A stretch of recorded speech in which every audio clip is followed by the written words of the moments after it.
Sharon's outlook on the heartache of disease. Sharon Cox. Oh, sorry. That's is childish. that on tonight? Is she a supporter this evening? I'm sure that she's been one before. Sharon Cox. I like it even more. Sharon Vinny Cox. So funny. What's up, Matt? How you doing, man? All right. Let me go share this on a. Okay, Jared goes to the movies. All right, here we go. All right, we're good. So I creep. Yeah. Gotta creep. To know. Holy supporters. I know, right? Come on. We're all going to be rich. Well, that's not happening. All right. You guys ready to rock? Yeah. Casey, everything better up there, baby? Yeah. Okay. Hi, baby. Here we go. Greetings, everyone. My name is Jarrett Reddick, and this is a podcast. It's called Jarrett Goes to the Movies.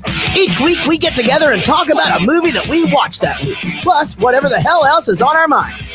And we're glad you're here. Welcome to the show, everybody. This is a podcast we call Jarrett Goes to the Movies. We do it here every week. Things are just in shambles right now. I started the show in the wrong spot. We went to the fan page. And you know what? I think maybe we do need to try and say, I think we do get more viewers by going to YouTube. But we ought to do and see if we do, because maybe putting it out there to both the fan page and people that follow the page would be good. You know, you never know. Yeah, it's called A/B testing. So you just kind of got to see which one works out better. Roadhouse. What a stupid joke to open up the night. I am stoked if that's what we're in for. Yeah, so that happened, and then I asked a question. I'll just tell you this right now. I asked like how they got the movie made last Goodwill Hunting. My first question was, how did they get the movie made?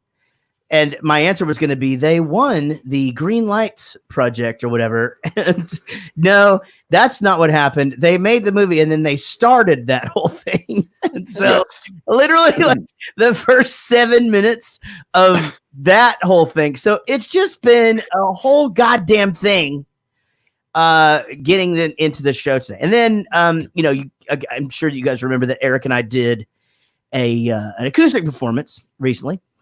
And when we did, anyway, Eric fucked Casey's mic up. No. Yeah. I started to move that table over so I could set my laptop on it. Right. And then I started to work with the microphone, and you were like, "Don't touch that. If you need to do something, let me do it. You don't do it." So then you did it. Now you're trying to blame it on me. No, you don't like that mic and everything. Well, I don't put my laptop on your table, so. Right. We were having a tough day. Like we had rehearsed tequila 1,000 times. It wasn't working. That is not none of what anybody just said is true. First of all, we didn't rehearse tequila at all. Secondly, you have a laptop on his table all the time. I do not. I put my feet on his table. Oh, that is true. Oh, well, I'm into that. So yeah, I know. Who isn't, for the love of God? Yeah. Also, sorry, Amy, it's your table too. It's okay. Yeah, that's right. You and Amy share a table right now. It was really, really low, so I thought it was strange. It's like when kids go to school for a half day. You know what I'm talking about? And they have to share each other's desk. Not anymore. No? You won't be sharing anything. Sharon's going to disappear. Yeah, she is. Hey, welcome everybody. A lot of new people in here in the chat room. We're really happy you guys are here. Stick around if you want. We will be talking about the movie Goodwill Hunting here shortly, and it'll be a super fun whole thing. Man, it's the coronavirus. It's a whole thing. We were supposed to all be back in the same room by now, or at least after next week, because next week you're going on vacation, Eric, which is why we're doing 2 episodes this weekend. We'll be back, by the way, at 2 o'clock on Sunday afternoon, 2:00 Central Time, 8:00 UK time. We'll be talking about what movie, Sean? Anybody remember? Bend it like Beckham. Soccer. Green what? Green Street Hooligans. Green Street Hooligans. Green Street, the king of the beat. I can't. See, I can't even rap. I got to start drinking again. That's the problem. I'm trying to lose weight. Do it. And I'm I'm trying to lose weight. And my friends are trying to sabotage. No, they're not really. Are you trying to get us to sabotage you? I'm trying to get you guys to sabotage me. Break open the fucking Ron Burgundy. I have a scotch. I have Let's a do this. 15 pack of beer down there that I haven't even touched. And but I'm fine. I'm fine. Go get it. No, I'm good. Eric, so you're going out on vacation next week, and On vacation right now. and you shaved. Shaved. Yeah, it looks. Shit. Showered, shaved, all before the show. Yeah, you look great. Wow. Are you guys excited? man. You're going down to where? To Galveston or something? Yeah, man. Got a house on the beach and finally got everyone to agree to simply go to the house and go to the beach and not go anywhere else around other people. Yeah. So it's just family going. It should be awesome if everyone can follow the motherfucking rules. Yeah, I think that'll be fun, man. I think just getting away for a little bit. Now, you'll obviously you're going to drive, and that's not that Mhm. bad. I always think when I think Galveston, I always think Corpus Christi, and Corpus Christi is so fucking far, but Galveston's just Houston. Houston, then in like an hour east, and you're there. Tail.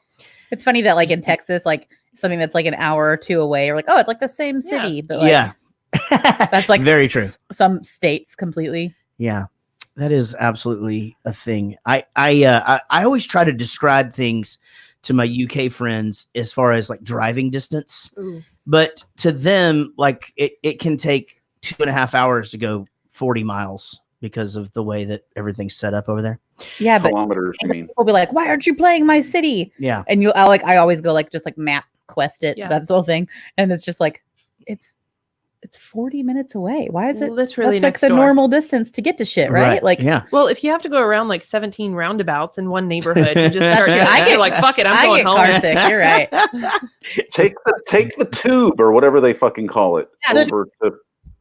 So here's the Ticket to problem: the location. tube stops as with everything. Nothing's 24 hours over there, except What? maybe like a couple of Tesco's. Yeah, I was gonna say the Tesco across from the hotel I stay at in London. but they close, and so I'll talk to you guys later. No, I'm kidding. No, but anyway, it's a whole thing. Anyway, Eric, with me as always is you. How you doing? You're good. Yeah, Yeah, man. I'm glad.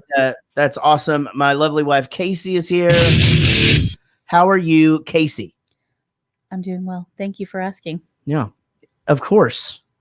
I can ask like what's going on with you, but I already know. You don't know. You don't know what's going on What's with me. going on with I you? don't have to tell you everything about my life. You don't know what's going on in her heart. Wow.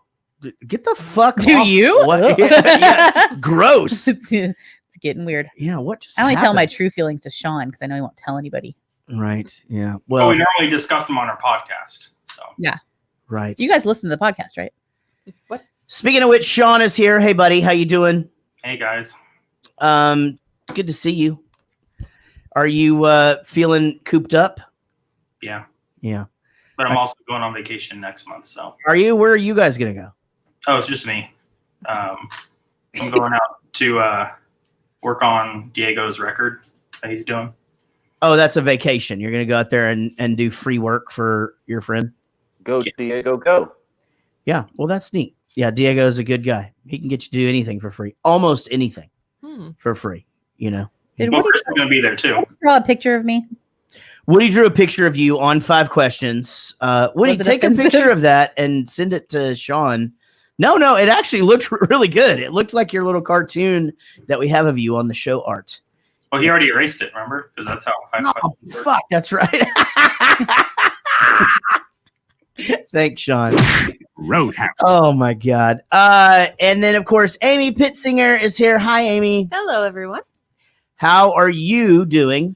I'm good. I've got my ups and downs lately. Yeah, well, we talked a little bit last week about the impatience and the frustrations kind of Yeah. go up and down. It's a bit of a roller coaster. It's getting It's getting tough. And then we also have this decision now whether or not to send the kids to school Yeah. or do homeschool. And Mhm. I think we're going to do homeschool. So I'm trying to wrap my head around it, Yep. get ready for it, inspire myself, get Right. excited. But then I'm Mhm. like, oh, fuck, what are we doing? Yeah. Yeah. And I Terrifying. am not as good of a mom, so I'm like, bye. Oh. Wear your mask. Don't lick anything. Well, then again, too, and I would say that Amy and Derek's kids having a sibling is a big factor. Yeah, there are just a lot of differences. It just because our child is just so fucking bored if we're both busy. Yeah. I don't know why I thought you were going to say boring for some reason. And I'm like, not he's at a all. really he fun is guy. the most boring child. He's He's the most unboring child. Yeah. No, but in all seriousness, yeah. I don't know. Yeah, I guess that's what we're gonna do. But I think all of us, everybody here where we live, is having to make that decision. I guess it's a decision to be made. yeah, everywhere. And as it's been through this whole thing, we could feel differently in 2 weeks about what's going on. Right. Or I feel differently every 5 minutes. Yeah, I'm it's going to tell the truth. It's getting tough. It's getting tough for us because Eller hasn't been to school yet. He starts kindergarten this year. That's Yeah. where we're at. So how do you? He doesn't know any better. Yeah. So keeping him home, kind of in that sense, is okay. But there's no guarantee first grade's going to be any different. The way things are going. So. Then is he going to want to go to school and keep a mask on and stay 6 feet away from everybody and not have recess? And So not, is your district requiring the little ones to have masks on? no, they're not. Oh. But then it's like, so I'm going to send him to school without a mask, Yeah. but knowing he wouldn't wear one even if we did. I don't know, man. It's a you it's a gotta make nightmare. it a ninja thing. Our kid likes his mask. Oh, yeah. Yeah. Our kids don't mind the mask at all, but our district isn't requiring it for the younger ones. Actually, I'm going to go out. I'm going to say this to you, Eric, because I think it's been a long time since you've had a kindergartner, because Zoe is what, 10, 11? She's 11, yeah. 16? Getting there. She just married Jerry Lee Lewis. Fucking What a timely joke. That would have killed in 1958. Yeah, you're probably right. I feel like we talk about and he Jerry was the Lee killer. Lewis Ah, we do. He comes up a bunch. The thing about kindergartners is, I think Eller will wear the mask because all the other kids do. It's just one of those things where it's really interesting to watch your children in a situation where, and you see this at things that you take them to, I'm sure, but they just adapt to what's going on around them. So if everybody else is wearing the mask, they wear the mask. Yeah, That's true. But you got to remember, else is impossible. We've been trying to get the same kid to stop punching our kid in the dick for 2 years straight. True. I don't think you can tell them just to keep. Oh, if we had just said 6 feet away, Yeah. he would have stopped being the dick grabber that he is. Yeah. Yeah, you want more on the dick puncher? Go listen to the Rock and Roll Dad Show. Wait, what is it? Rockstar Dad Show. Man, I am off tonight. What is wrong with me, Eric? reel it in. you. Bring it back. Go get that beer. We'll wait. Oh, I'm James. fine. I'm fine. I'm Shut the door. Well, anyway, yeah, Amy, I know that's a tough decision, and at least I know that the swimming pool's So going to be shit open shut during now. the day. Yeah. So That's the easy easy thing. So we'll just have the bus driver drop off of your house. Right.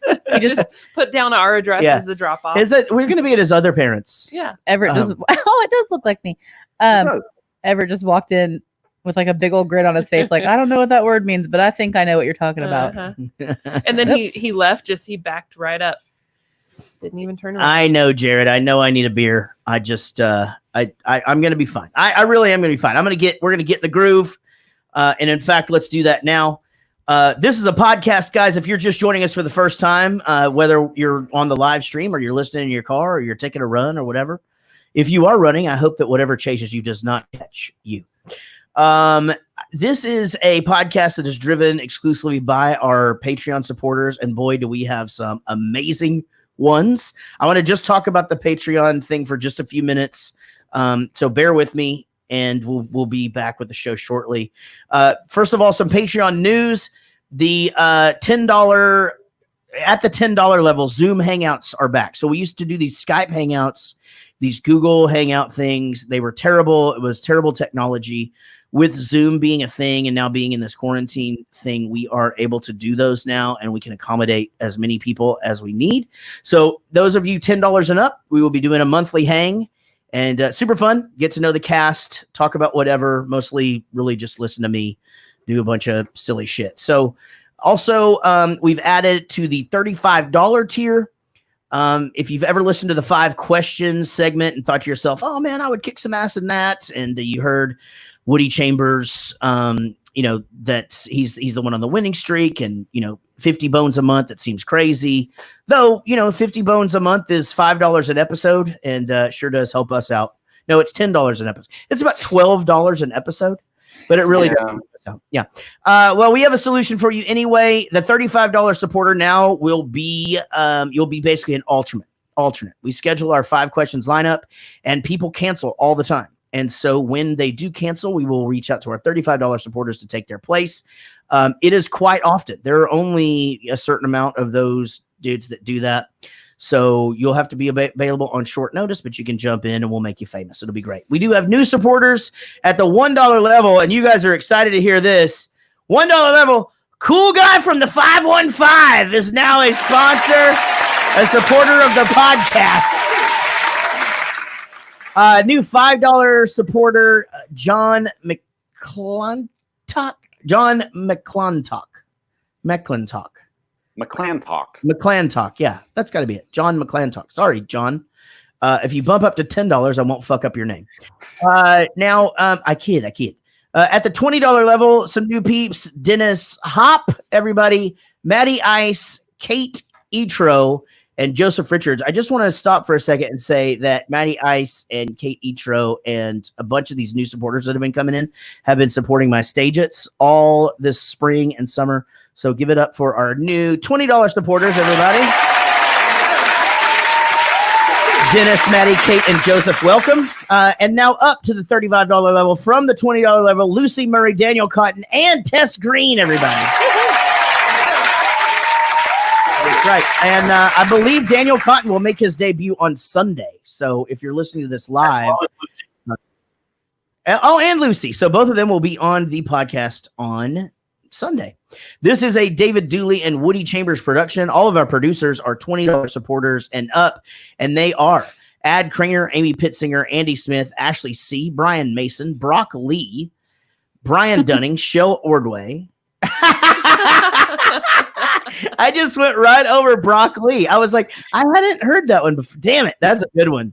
Good job, guys. Shell Ordway, Chris Cranfield, Chris Jacobs, Daniel Cotton, David Dooley, David Murray, Dennis Hop, Derek Smith, Diane Small, Don Petretta, Emily Parnell, fucking Joe Barlow, who is in the hospital having some tests and some things done on his heart. So we're just sending good vibes over the airways for him. Gage Strickland, Gareth Roberts, Geraldine Darling, Gregory Cordone, Greg Lee, Greg Stevens, A Hangover You Don't Deserve podcast, Jared Spear, Jason Ellsworth, Jeff Yeager, Joey Bishop, John Gickler, Joseph Richards. I just want you guys to know how hard it is not to still be laughing about Brock Lee. That one really, it's those simple ones, man.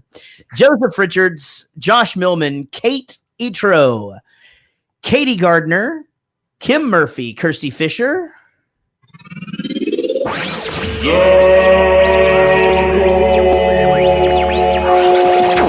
Lily Hollahan, Lisa Wenzel, Lucy Murray, Mandy Pretty, Michael Price, Maddie Ice, Mike Breton, Nick Brignoni, Rodon James, Ray Elliott, Robert Mays, Rob Popplestone, Sean Blackstone, Sean Barger, Steve May, Tess Green, Trey Wren, Vinny Cataldo, Wendy Croft, Woody Chambers, and Svi Hurst. Give it up for all of our $20 supporters.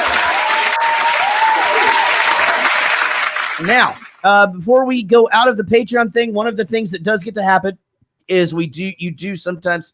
Sean, I'm seeing that I have a Patreon movie review, but I don't have it on here. Sorry, that's just there in the template. There's nothing there. Got it. Okay. Well, if people at the $35 level, by the way, and then I'm asking for money, by the way, so stick around. They get to review the movie video-wise anytime they want, and then it goes into the show, and we post it and all that. So it's a fun way for you to interact with people.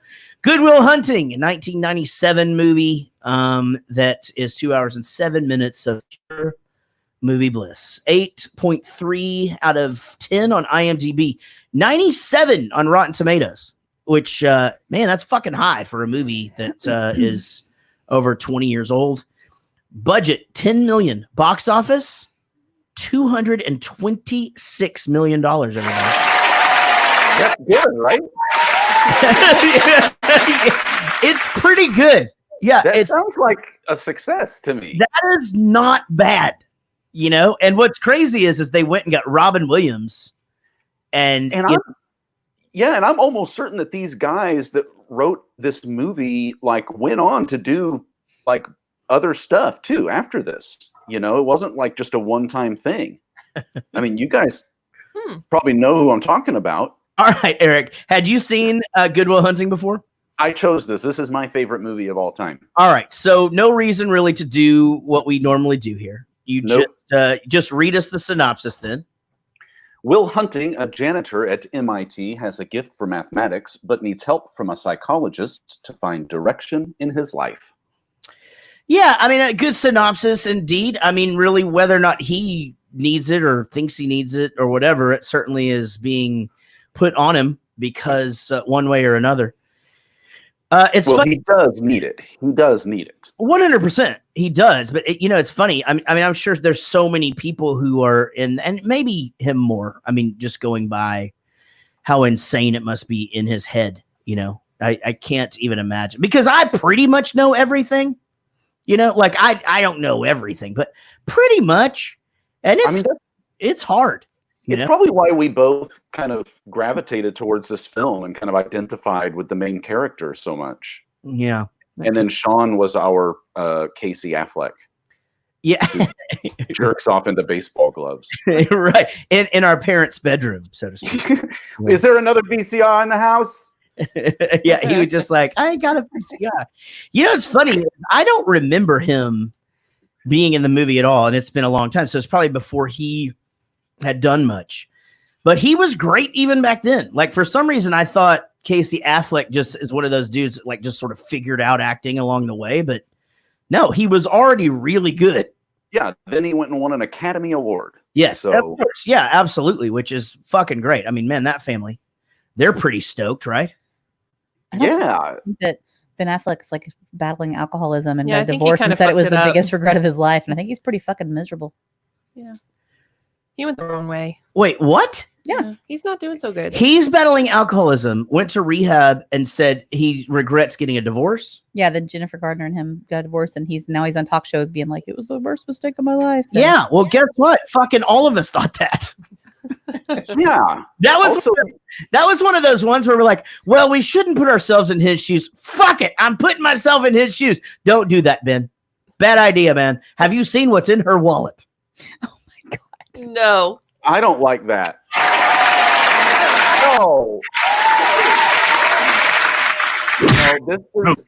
No, this is why we need a neutral third party running the sound effects. That will never happen. I would have pushed the button if he hadn't. Thank you, baby. That will never, ever happen. Back when we first started the show and I first got the little punch board thing, Rich tried to take it away from me and give it to Sean. And I'm like, fuck that. Because no, I don't want to do it, but it's just nice that there's just something funny that I don't know what percentage of our fan base is from England. Like, we'll have to look up whatever the fuck that means. And that makes me happy. Yeah. They don't have Capital One cards over there? Is that not a thing? I don't know. I gave them a credit card with my picture on the back, and then they had to like pass it around behind the bar for like 10 minutes before they'd bring out my drink because everyone was like, wow. They've had the chip way longer than us. Like, I mean, like 10 plus years. The one they implant. There was a time over there where our debit cards wouldn't work because you had to have the chip. It's like a whole thing. And anyway, super fucking frustrating. But they did it, Sounds like it. So yeah, anyway, Casey fucking Affleck was great. And that's fucking sad about Ben Affleck. Let's dive into this movie, guys. We're glad you guys are here. And here is our first clip. Enjoy after I press 13 motherfucking buttons. I hate it much. 1, 2, 3. Wait, that's the wrong goddamn window. Okay, start over. 1. Okay, 1. Okay, wait, hold on. 1, 2. Wait, where the fuck is it? I quit. Oh wait, I found it. I found it. I got it. 3. I know where you can look. Mod fx square dx.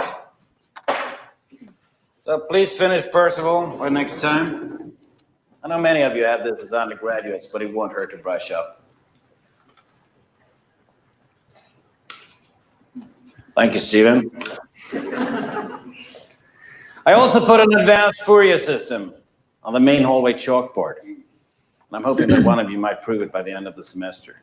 And the person to do so will not only be in my good graces, but also go on to fame and fortune by having their accomplishment recorded and the name printed in the auspicious MIT Tech. Former winners include Nobel laureates, Fields Medal winners, renowned astrophysicists, and lowly MIT professors. Well, that's all. Yeah, so let's talk about this guy really quick, because both Casey and I hadn't seen this movie in a long time, and we saw it separately, and both of us remember this guy being much more villainous than he comes across watching it this much later, you know? Like, I just remember for some reason thinking that getting the idea that he had something more to gain than Will did out of all of this, and really he kind of didn't.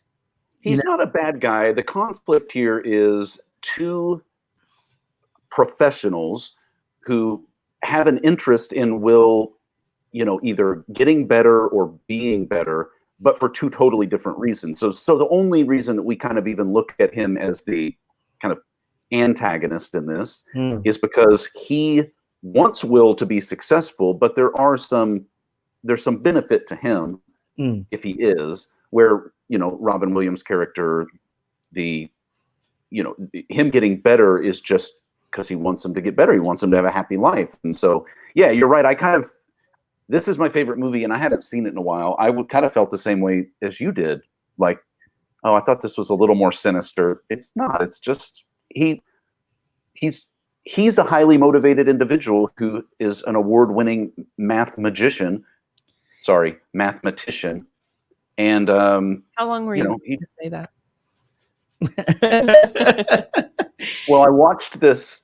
But you know what I mean. I think that's just the difference. I think that's the only difference, and that's kind of what creates the conflict, you know, between those two guys. Yeah, I didn't find him like a villain at all. I mean, I understood he wasn't even trying to push him for like his own like purposes. It was just like what a waste to the world if you have this gift and you know it's a thing. But I wonder if it's like one of those Mandela effect things where like you just remember something a certain way and like other people do too, but you don't know why. Yeah, I mean, go ahead. Like the Berenstain Bears. Oh, yeah. Are you guys fucking familiar with this, Jarrett? I know what the Berenstain Bears is, but what is? I missed the thing. I was actually reading something else. So what Casey just described, the Mandela effect, that we all kind of remember things a certain way, and when people like a group starts to remember things a certain way, sure, people are inclined to believe that. So Luke, or they like me, they really like me, like that those aren't things that were actually said. Right. We just remember them that way. Like, oh, that's so weird. In this case, I think everybody I know believes that the books that we read as children are the Berenstain Bears, Stein or whatever. Are you not doing something? And it ain't. It's the Berenstain, Stain Bears. And that's what they were called. Interesting. And that's what they've always been called. But nobody you talk to I read yesterday they were the Berenstain Bears. Berenstain Bears. It will always be the Berenstain Bears. I think it's just because it had a song, Berenstain Bears, and like maybe it was Berenstain Bears. But there's weird ones. There was a Texas accent, but yeah, I remember the whole Luke, I'm your father. He doesn't say that. But there's like really, really weird ones. This one's more for like maybe almost exactly my age people. But there's one, and I was just watching like a YouTube video on Mandela effect once. A lot of people, I actually Googled before, even before knowing anything about this. remember a movie with a genie, like kind of like that one with Shaq, but Yeah. with Sinbad.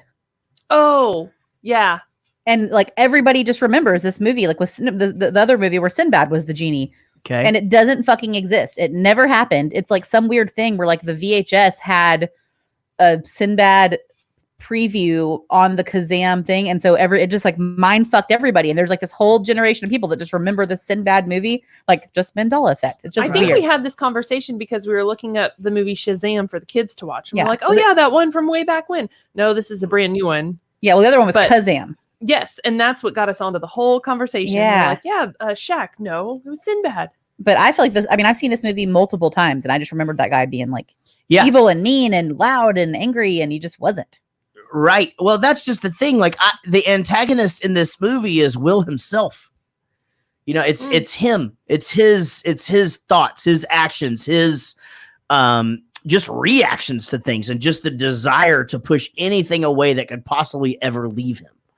And when that comes to a head later on, and that's actually said, I'm like, fuck yes, that's exactly what it is. You know, just watching that dude and just thinking of him. I mean, it's just honestly, it's so funny because when I think about Matt Damon, I don't necessarily think of him as being this insanely great actor, but I'm wrong. He really is, because he's fucking amazing in this.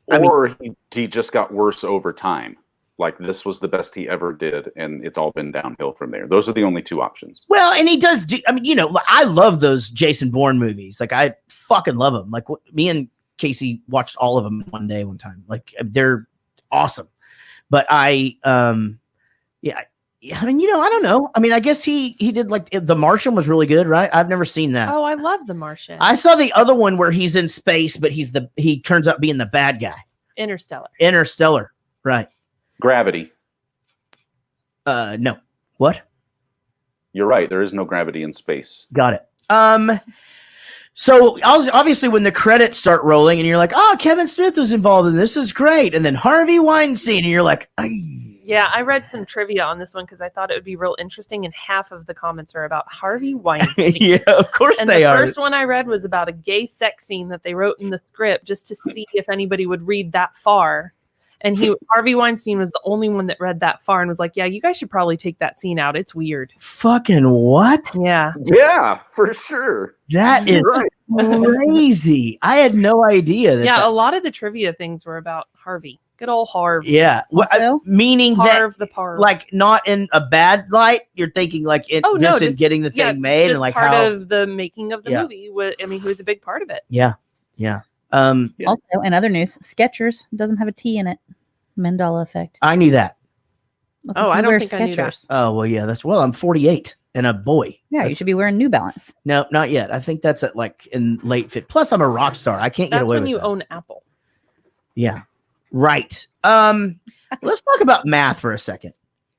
Sure. When the dude is like, I consider myself to be okay at math. I mean, I had to drop out of algebra 2 because I had failed one test, and I had a one act play acting thing coming up, and UIL, so you can't participate if you have a failing grade. So I was just like, "See ya, algebra 2."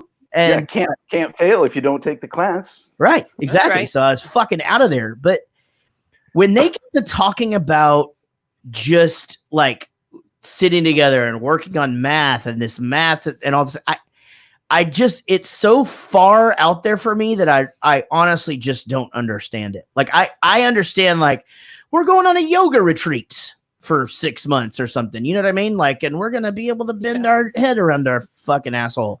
But like, man, that would be cool if you could do that. Bend your head Around your fucking asshole. around. Well, is it fucking? Yes. Okay. Oh, it could be, well, it would have to be being fucked. Somebody is fucking your asshole, Casey. No, they're not doing that.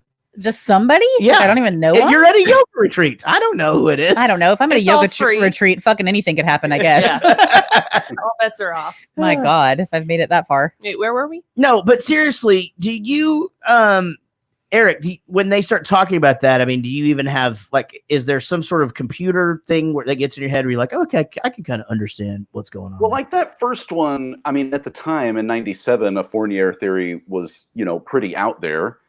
But I mean, I think the more we've learned over the years about adjacency matrices, I think most kind of entry-level math degree, seekers probably understand that adjacency matrices is really at the end of the day just a square matrix used to represent a finite graph.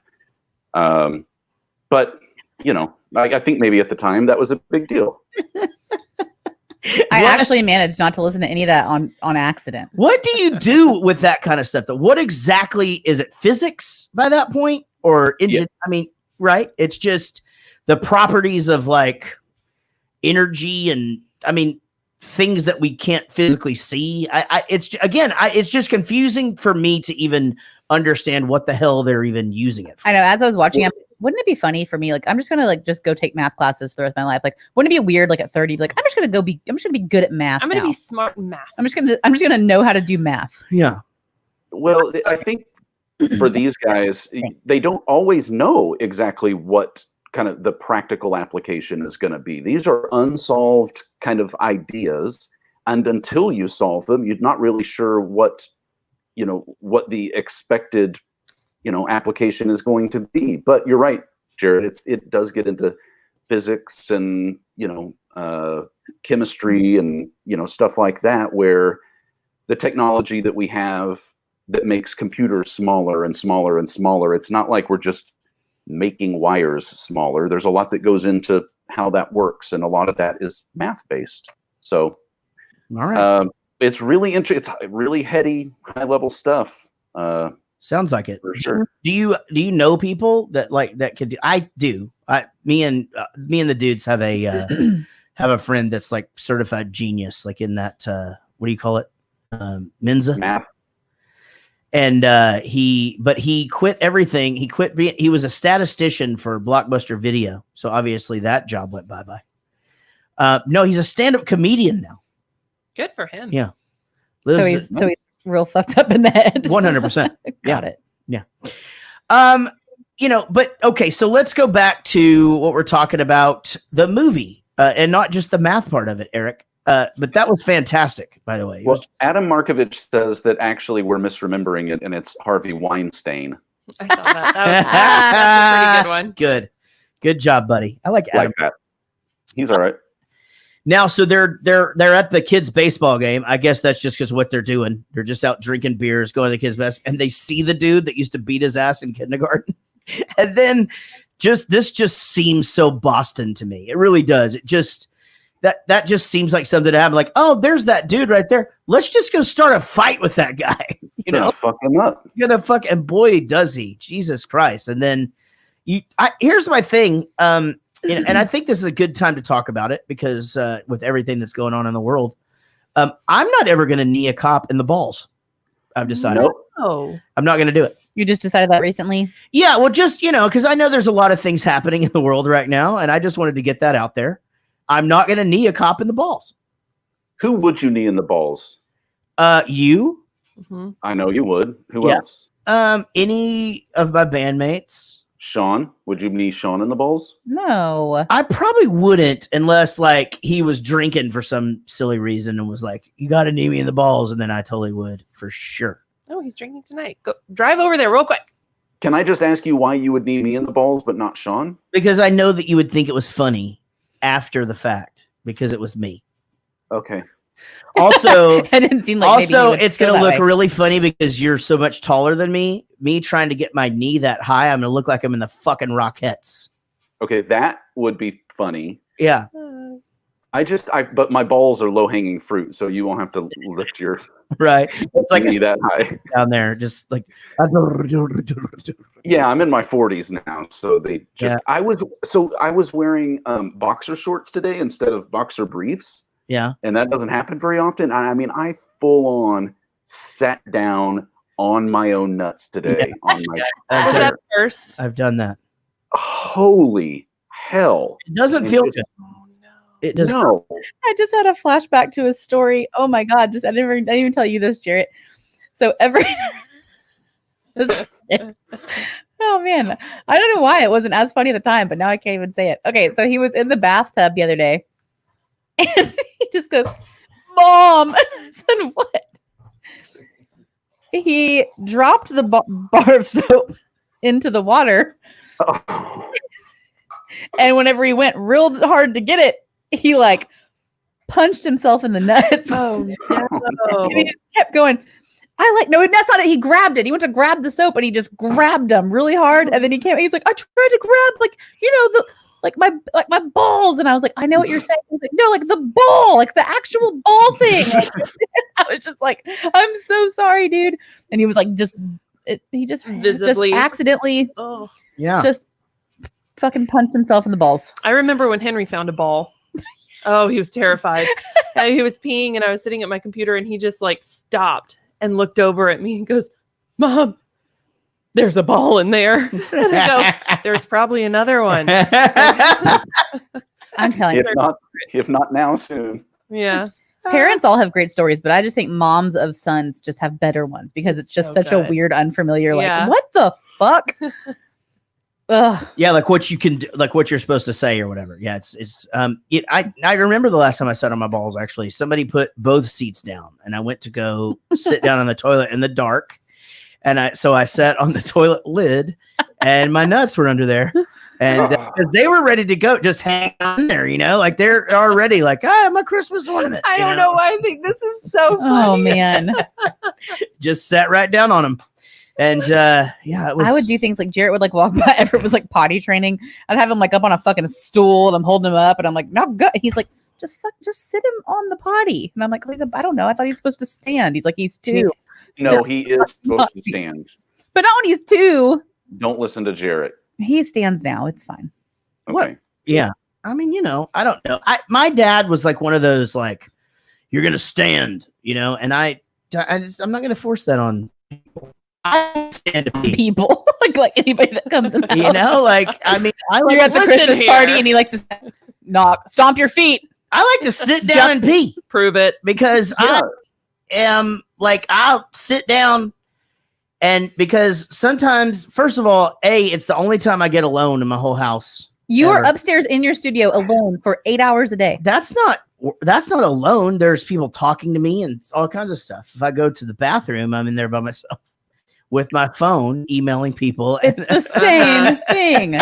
That's what pooping is for. Tons of alone time. Well, that's just what I was about to say, is that when you go in there, sometimes you get a surprise poop, You never know. I know. He'll always come You out and surprise go. poop yourself more than anyone I've ever heard. Yeah. It just surprise poop. Because he hangs out in there for so long. Yeah. And then sometimes he'll go in there to pee or he'll go in there and he'll poop and he'll come out and he'll go, oh, forgot to pee. He'll go back in. True story. Yeah. Wait, you don't have like a post poop pee? No, usually it's a pre-poop pee. Usually the pee comes out Sometimes first. you get a little both. It's both. It's got to be both. You're telling me you can poop and then not pee and you just stand up and that's it? You have to Yeah, consciously. He does it all the time. I have, a bunch of times. Like I'll get in there and the poop starts and I just finish up and my mind's on what I'm going to do after this. Like I'm like, man, I got to get busy. I'm going to get out there. I'm going to wash my hands and I'm going to go take care of some shit. I just took care of some shit. I'm going to go take care of some other shit. And then I'll be like, fuck, what? I forgot to pee. And I go back in. Then I have to wash my hands again. It's the whole thing. Okay, so is the bidet not an issue for the balls? No, it's great. Oh, it's so great. That is It does sometimes get like a little damp down there, but you Yeah. can just sort of hang out for a minute and then it's fine. But I always do the A little drip dry. so I started doing so we got this bidet. And so I do the thing where I let it go for, probably a solid minute. And then I kind of let it chill for a second. Then I run it again. And then I'll just kind of like, almost like I'm having target practice with my butthole. Move around a little bit. Yeah. Yeah, Just- your face, Eric, it's that long. It really does it for a really long time.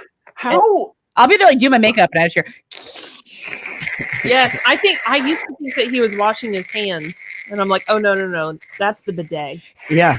Well, and then but then I do a just in case wipe, and most You most gotta of the dry time yourself. now it's like, oh man, that took care of everything. It's really neat. Yeah, I get it. You got to really relax your sphincter. My kids found our bidet this morning. Without them being on it? Yeah, they just were squirting it. Yeah. They thought it was fun. That's what happens. Yeah. I know Everett goes, I want to use it because grandma lets me use hers at her house. And I'm like, I know, but grandma has it on a normal human setting. And this one would like probably just fucking severely damage you. That'll take out an eyeball for sure. Yeah, I've got it on the highest setting it goes. But yeah, if you do the girl thing, then it'll go on your balls. And that's not bad. Oh, well, see, I don't have that setting. You don't have, yeah, you do. Oh, the only thing mine does that yours doesn't is a warmer, but it doesn't hook up. No, we only have the one direction. Yeah, my mom Like doesn't the have that band. either. Yeah. Oh, well, we do. Ours, you can shoot it the thing. Okay, guys. Well, this is exciting. It really is. Eric, I'm so sorry. You don't have a bidet then, I guess? No, I don't have a bidet, and I don't understand why you would do it for a minute. Just why? What is your obsession with just sticking around, hanging around in the bathroom? Just First go to the bathroom. First of all, it feels really good when that water's shooting up your butt. I mean, it really does. It's like, it's heaven. And it's How would I know? You know, you do the combo meal with the squatty potty. Combo meal. Oh, yeah, the squatty potty. If you got the squatty potty rocking and then you're doing potty rocking in the I will say, I don't have any feelings about the bidet at all. I don't care, but everybody needs a squatty potty. That Nick, thing is a game Nick changer. Brignoni, it's not a privilege. It's a $29 investment on Amazon. And Yeah. less, I think, too. And actually, I mean, like, they are so cheap. Or And you could just get a garden hose. it's explain to me how it's an investment. It doesn't make you Listen, money. It's not an investment in anything. no. Investing in your happiness, your I'm asshole's saying- happiness. At I'm least I telling know. him that it's not expensive. He said never had it's not expensive, is what it is. Oh no, but you said it's an Badass investment. Japanese It's a $29 investment. Sits on the side like you're in a fucking old folks home. It's an investment in your happiness, Eric. And Eric, you might want to go ahead and get one before we have another toilet paper shortage. That's right. Because those That's whenever really, he got it, really. yeah, those came in handy. I use 2 shells. Excuse me? 2 shells? I thought you said shelves.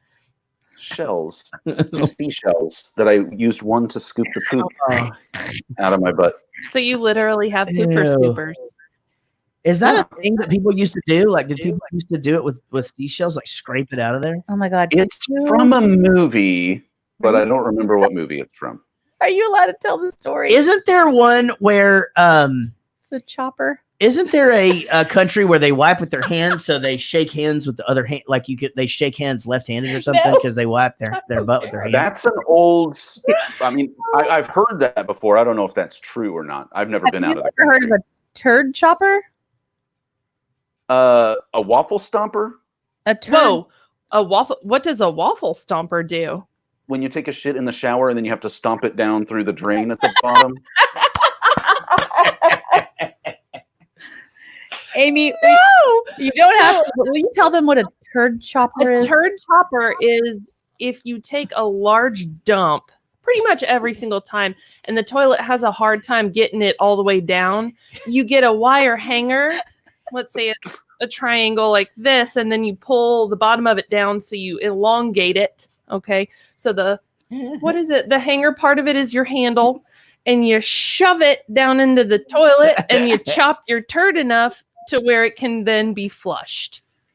I know I that read a story about this, about a guy who had to do that his whole life and then went to like a friend's house for the first time and took a poop and then walked out and said, "Where's your poop knife?" And they were like, "Our what?" That's exactly so. Amy's story is that somebody they were it wasn't where it was supposed to be. yeah, but this is the thing. The turd chopper disappeared one day. And everyone was looking for the turd chopper because it was needed immediately. And nobody could find it. Nobody can find the turd chopper. And the housekeeper had just come. And then it was found hanging up in the closet next to the dress rack. Oh no. I found the turd chopper Just in the closet by the fucking by the dress rack. Oh man. All right. Oh, so good. So he gets busted solving the problem in the hallway, and he fucking, basically he's just like, I'm just not gonna go back. I'm just gonna act like I got fired, and so, but at this point, this starts the whole thing where the teacher is like, holy shit, we're onto something here. Oh man, that was funny. All right, guys, this is the next clip. I'm gonna grab a beer. I'll be back before the clip ends. Okay, buddy.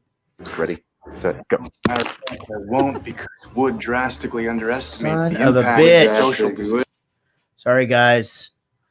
The one thing about this streaming technology we use is it is many more steps to do this. Well, as a matter of fact, I won't because wood drastically underestimates the impact of social. Wood drastically underestimates the impact of social distinctions predicated upon wealth, especially inherited wealth. You got that from Vickers. Work in Essex County, page 98, right?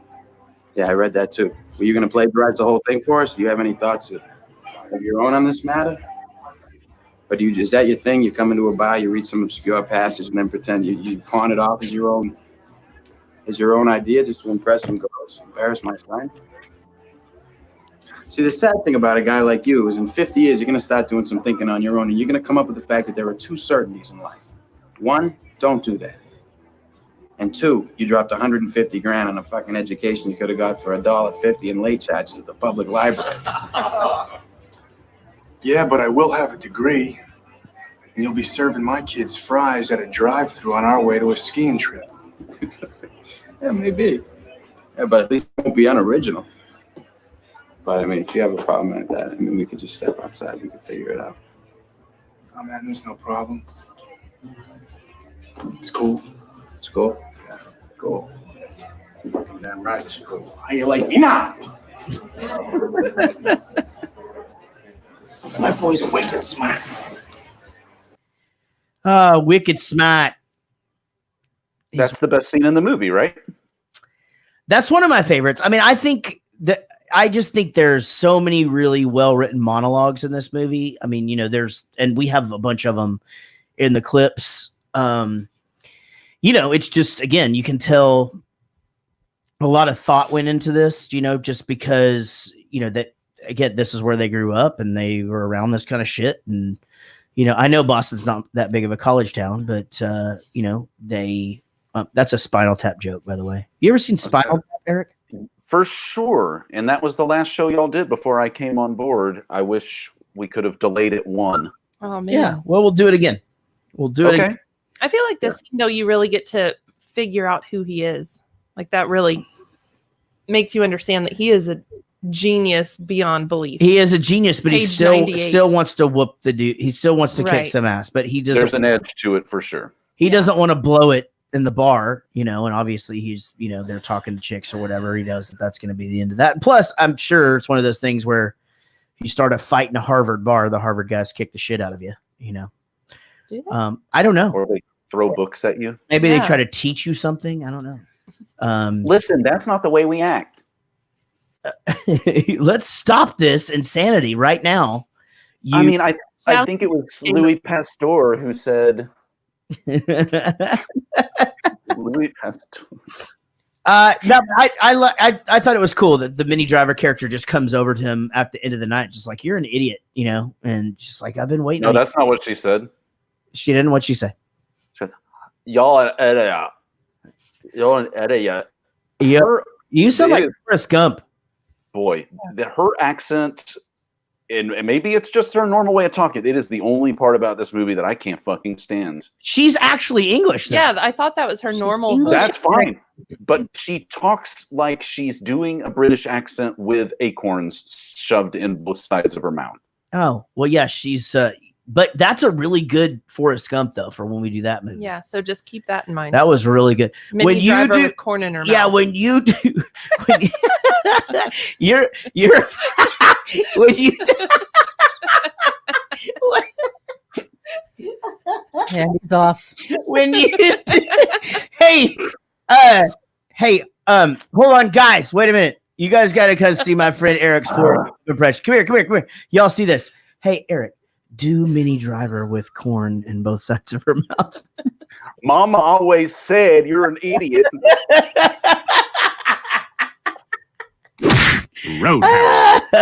Oh my god, that is fucking funny, Eric. Oh But man. now I've got to go to bed, so I guess I'll just have to see you in the morning.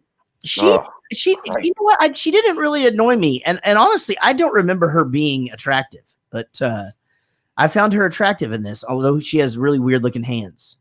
Yeah, she's a nail biter for sure. Is that? I didn't notice that. Deal with that. No, you can tell. There's I like hope so. There's a weird. I don't know.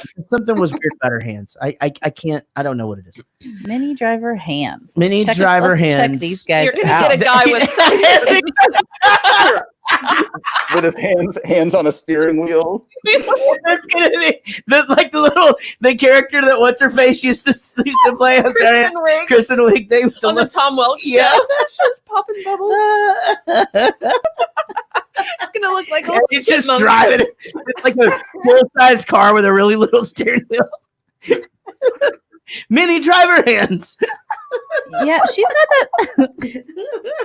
She's got that thing where like she looks like she's got old lady hands and she's not an old lady. God damn it. Like her knuckles are bigger and her fingers are bony, but they're not. But they're I don't know, but not skinny. Bony, right. but not skinny. Oh my god. maybe a little veiny. Yeah, I got some veins. Man. I've got fucked up hands, so I'm not just. No, yours judging. aren't. No, I would think tell you. you have nice hands. I have. He's got- Jack tells me all the time that I've got weird fucked up fingers, and then I just went back and got my barber license, or I'm working on it. And when I cut hair, like my finger bends like all the time. And everyone's like, "Why are your fingers so fucked up?" And I'm like, "All of y'all's are gonna be too. Way to pick a career choice." Yeah. Well, Losers. I don't think your hands are weird at all. Okay.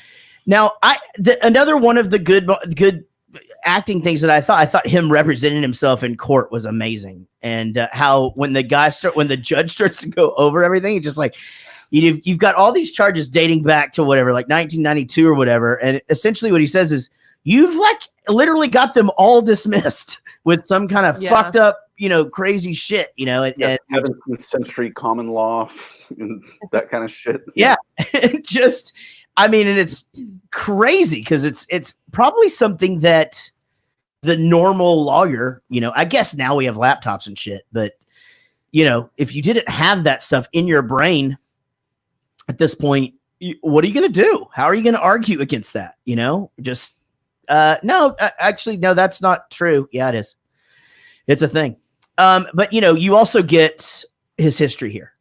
He was in foster homes his entire life. He got moved 3 times because of abuse on him. And you watch his face immediately as the judge says it, because he's kind of cocksure and, kind of into his defense that's always worked. And then the judge says that, and it just kind of is a pall on him. Well, he becomes a child again. He becomes a kid again.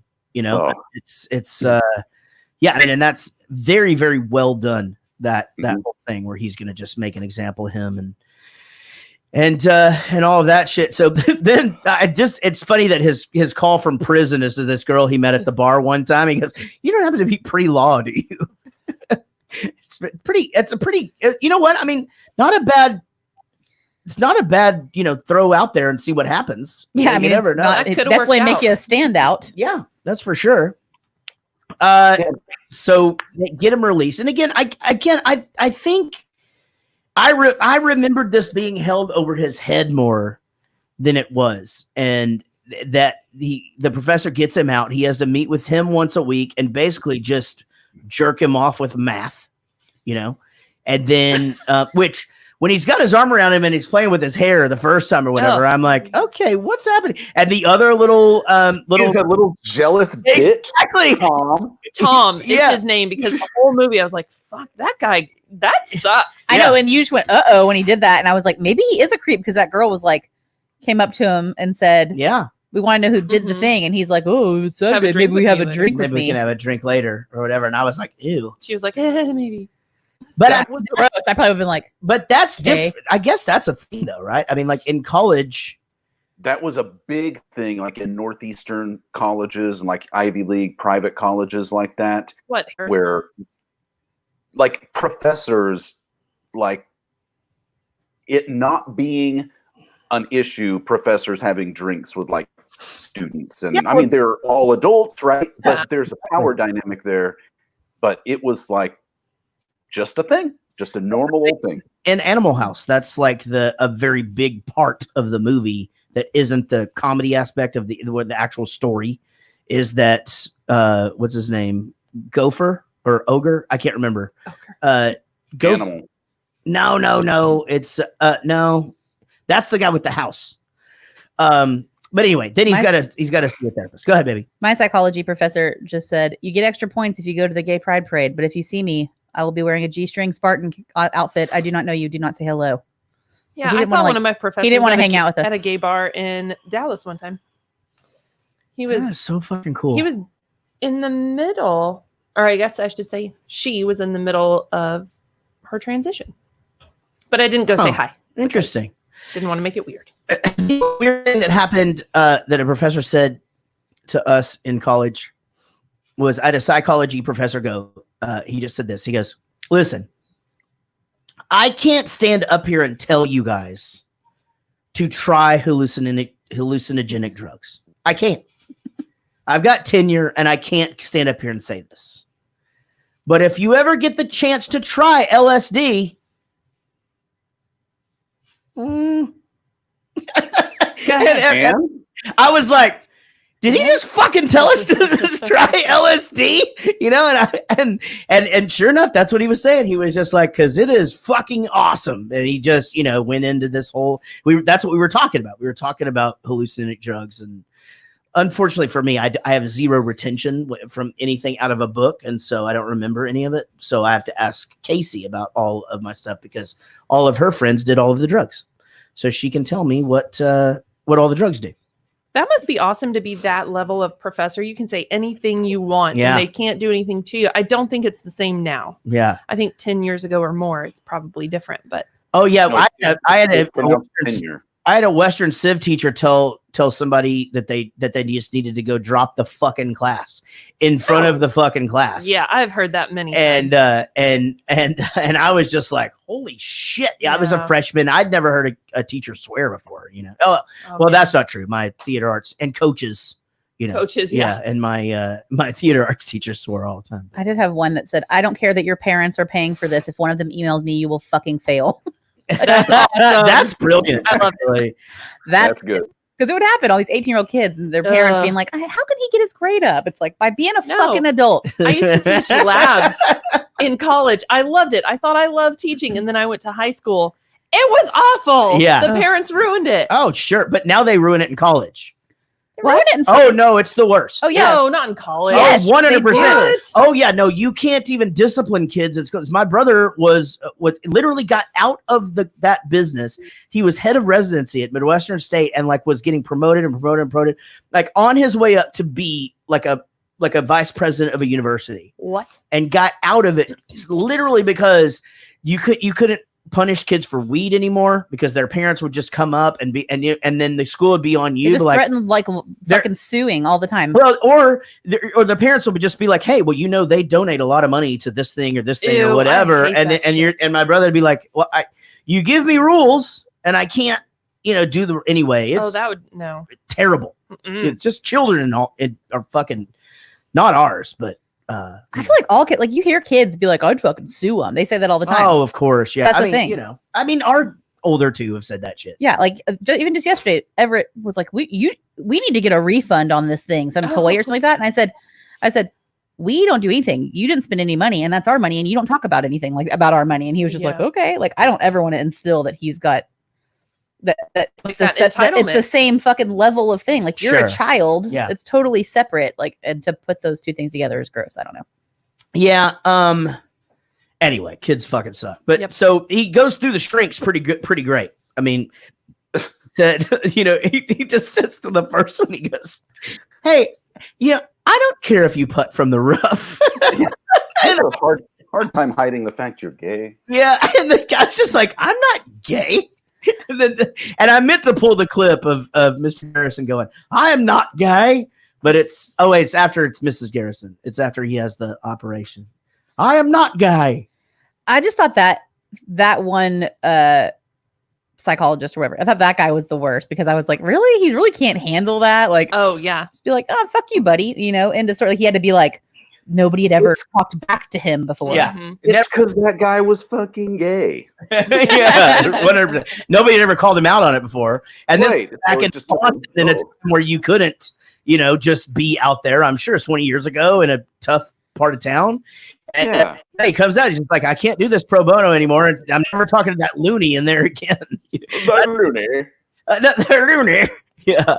And then they try hypnotism, and he just comes up with singing. I thought it was working. That was stuck in my head all night. Same. Yeah, me too. And I was trying not to sing it before we went to bed. He can't do it. He can't not just decide to fucking sing just a couple notes of one song right before he rolls over and goes to sleep. Oh man. And it just sticks. I can't help. Man, we fucking saw. Have you guys sat and watched Hamilton yet, Eric? No, I have not. Will you? I heard it's a real piece of shit. No. I mean, here's the thing. If you're familiar with the songs, it's awesome. But I've heard the soundtrack. When I went to Big Bend, one of the guys that we went with was a Hamilton fan, and we listened to it on the drive from Big Bend to Marfa. And I did enjoy the soundtrack, not having seen the play or whatever before. It definitely doesn't. For Casey and I, it was awesome because we know the soundtrack really well. And so it was cool because it's all the OG dudes and girls that are in it, that are on the recording, are the ones that are in the Disney Plus version right now. And so because we saw it, but it wasn't we've never seen it. So it was really cool because we knew their voices so well, and it was cool because they were doing it differently and all that. And I have no idea why I brought Hamilton up. But oh no, I remember now because after it was over, or after we watched that the other night, it was just like it was a year and a half, 2 years ago, maybe even longer when we first heard that shit. We listened to it over and over again, and I just lie awake and think, and those songs are just in my head. And so it's been like that since we watched it the other night as well. So if you want to be able to sleep. Yes, Lisa, exactly. It's the King. It's that King song. I mean, I just had that in my La-di-da-di-da. Oh my god. Oh, that's a good one. So infection. Mhm. It's a motherfucking Snoop D-O-double-G. Well, that's what I saw. La da da da. That's all I could. Now I'll be thinking about that all night. Yeah. Well, there you go. That's going to keep you awake now, right? The Snoop D-O-double-G. All right. So he's got to go. He's going to decide he's got one other shot. He's going to go to his college roommate. Walks into his college roommate's class while he's teaching college. Yeah. Do you mind, Dick? I'm just like, what the fuck? And this is not even his school. It's not like he's like a dude that's like, oh, it's Dr. Frankenfurter, Dr. Dickensmallen, whatever. Dr. Rosen? Dr. Rosen. Dr. Rosenpenis. Dr. Rosenpenis.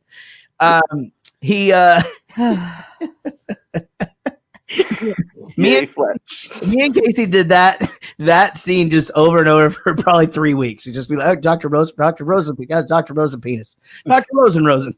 Just kidding. I fucking quit. Anyway, it bugs me on movies like this. Why couldn't he be letting the class out and the guy walk in? Why does he have to fucking interrupt him? But anyway, because he's a Fields Medal winner, right? And we find out I later, won the hula hoop contest in field day. Did you? Whoa! How long did you do it? I don't know. No. How long could you do it now? More than everyone else? Can you prove it? No, that thing's like a fucking like a belt now. whole different scenario. All right. What about skip it? People in the chat, who do you think of the five of us could hula hoop the longest? And I already know the answer to it. So answer as you will. Amy for sure. Yeah, I think it's Amy too. I don't know. What are your measurements, Eric? 36, 24, 36. Oh, so we moved on from Snoop Dogg. Woody says Amy. And that's where we're at. So they all voted for Amy. Easy. I'm pretty sure it's Amy. Yeah, it's got to be Amy. If not Amy, Sean. I had to have done some recent hula hooping. I've hula hooped recently. I've hooped. I've done some hooping. I can get a hula hoop going long as I can just throw it really hard around one side and it'll go around about 3 times and then that's it. Just start it really high. Yeah, I have never been able to do it. I mean, even when I was skinny, I couldn't do it. I don't have the coordination for it. Put one foot a little bit in front of the other. I don't know. There's just always that one asshole. It's like, look, I can do it around my neck. And it's like, nobody asked you to do that. Nobody It's wants to see that. so fucking true. Nobody Don't cares.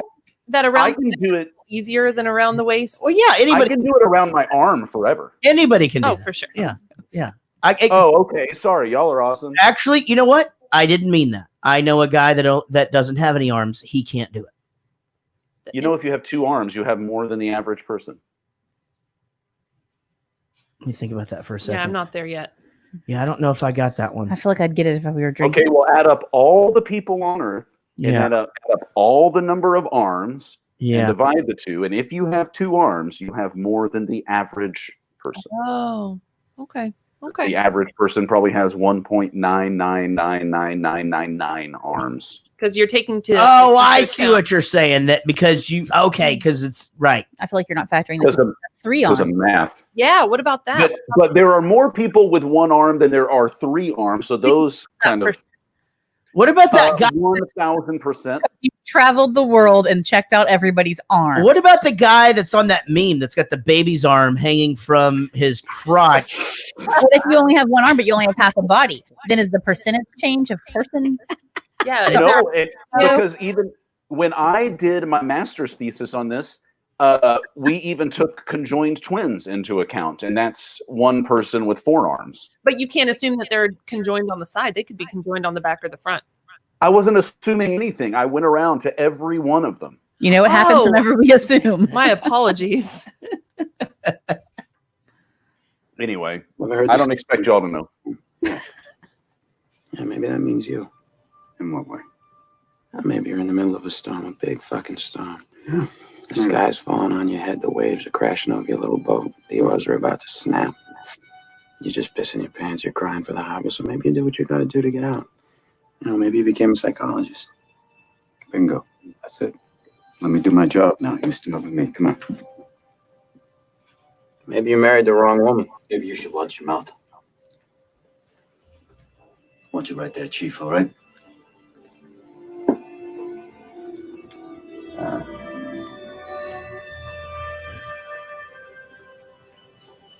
Well, that's it, isn't it?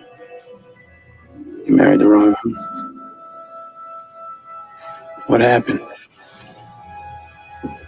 Why'd she leave you? Was she, banging some other guy? If you ever disrespect my wife again, I will end you. I will fucking end you. Got the Chief? Time's up. Yeah. Woo! Oh, it's so good. Yeah, so great. But there was another bit there where he says the first thing about his wife, and he goes, "Watch your mouth," and you saw that flash in Smile, his like I'm gonna eyes. fuck with Oh, him. that was It was such a chilling. change in his face. Like, If this, I've got him. if Yeah. the scene was changed and you were Robin Williams and he said that, you would have been like, "Oh no, she did," and that would have been the end of the conversation. That is inaccurate. Yeah. Silly Oh, goose. she did. No, And that would have been the end of the whole thing. He'd be like, "That was a weird fucking thing to say." yeah. That's Oh no, but she did. Yeah. I'll Well, I take guess I have to try something else to get under this guy's skin because this obviously isn't it. next therapist. Obviously fantastic scene there. Fantastic just developing of their relationship and how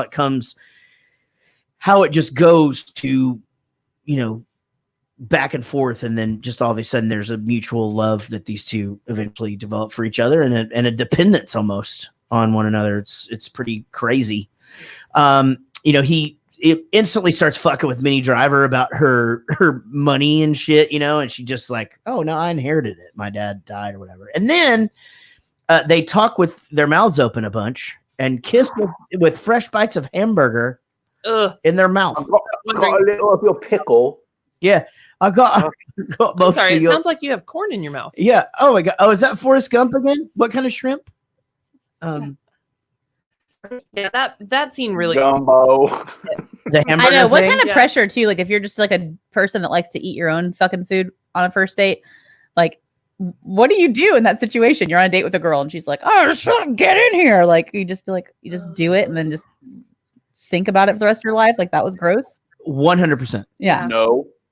Put your fucking hand up and be like, stop. Get your Get out of my away Get- from my face. exactly. I don't think that would have went over very good. Take a drink at least first, like wash down whatever's happening over there. That's right. Yeah. Oh, and like, what if we have onions and you don't like onions? Oh God. Oh, Mm-mm. man. We got all the time in the world to make out. Let's You not, should not don't be have to rush into this. raw onions on a hamburger on a first date anyway. Not on a first date. No. You shouldn't. You should develop that later. No, that's true. You should definitely hide the person that you really are on a first date. Just So that they, not the person. Okay, you can do the fucking volcano at hibachi. I don't care. Whatever. I'm just saying that you probably want your breath to smell fairly good, so that at least they may want to kiss you again. I never had to worry about that. Oh. Well, No. the trick is that you just kiss They them. didn't want to in the first place. They Yeah. I did. I know? did that. Yeah, me Now too. we're married. Same. What? You just gotta kiss them before you start dating them. Oh, yeah. Well, yeah, that did happen, didn't it?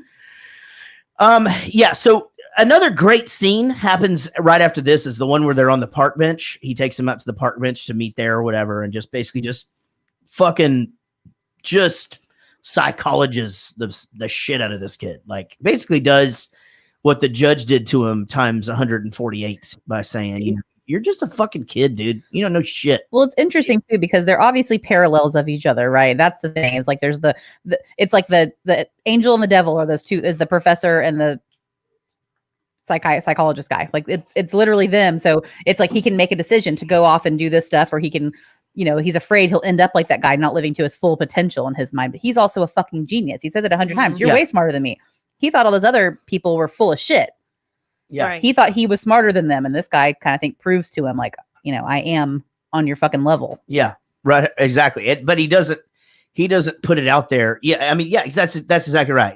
He's not letting on to Will how smart he actually is. Right. That's what you're saying. Yeah. Yet we don't find out till later that he's smarter than the other guy, you know? And he kind of establishes in this, and then there's that scene. I don't remember if it's before or after when he's like, you work out? Yeah.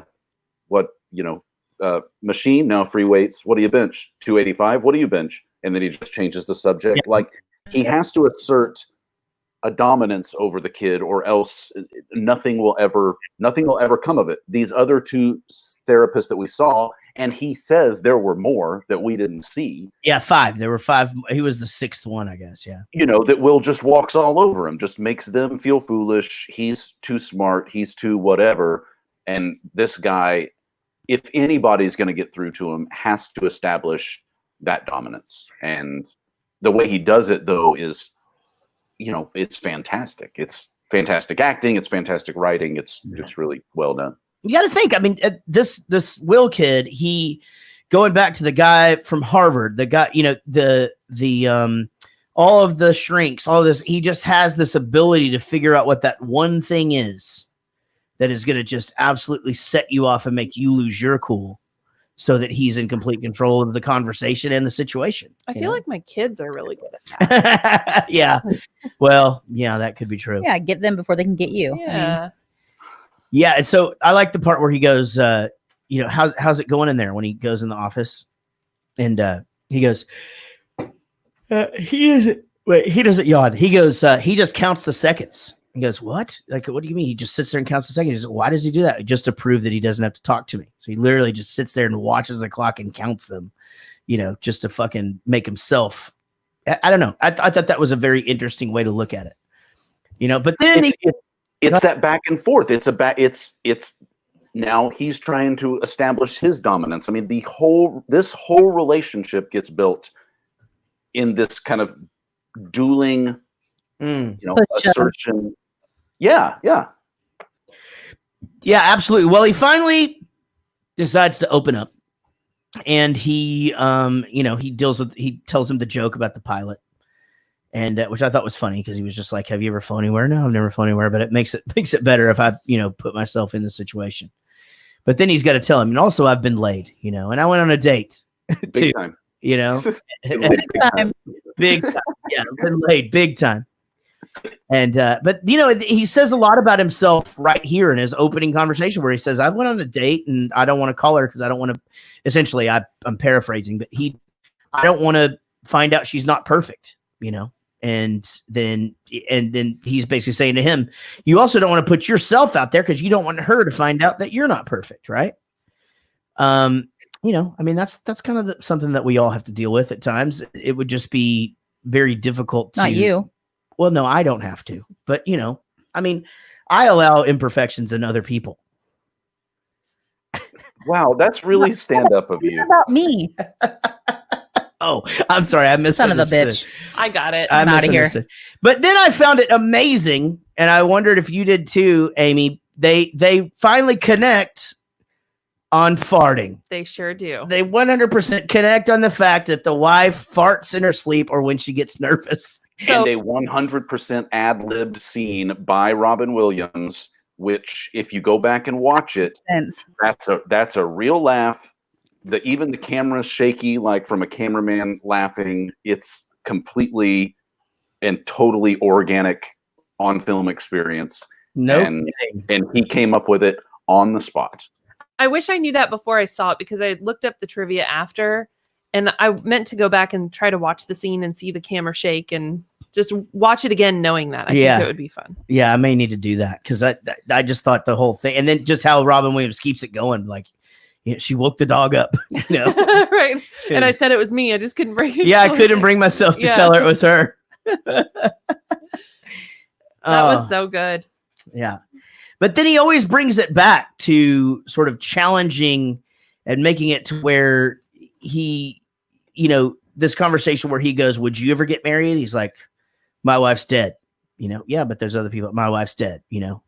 Well, you know, a lot of people put their chips on that. She's dead, you know, and he just basically, that's it. Matter of factly, he's showing his weakness in that, you know, he's got some fucking issues too.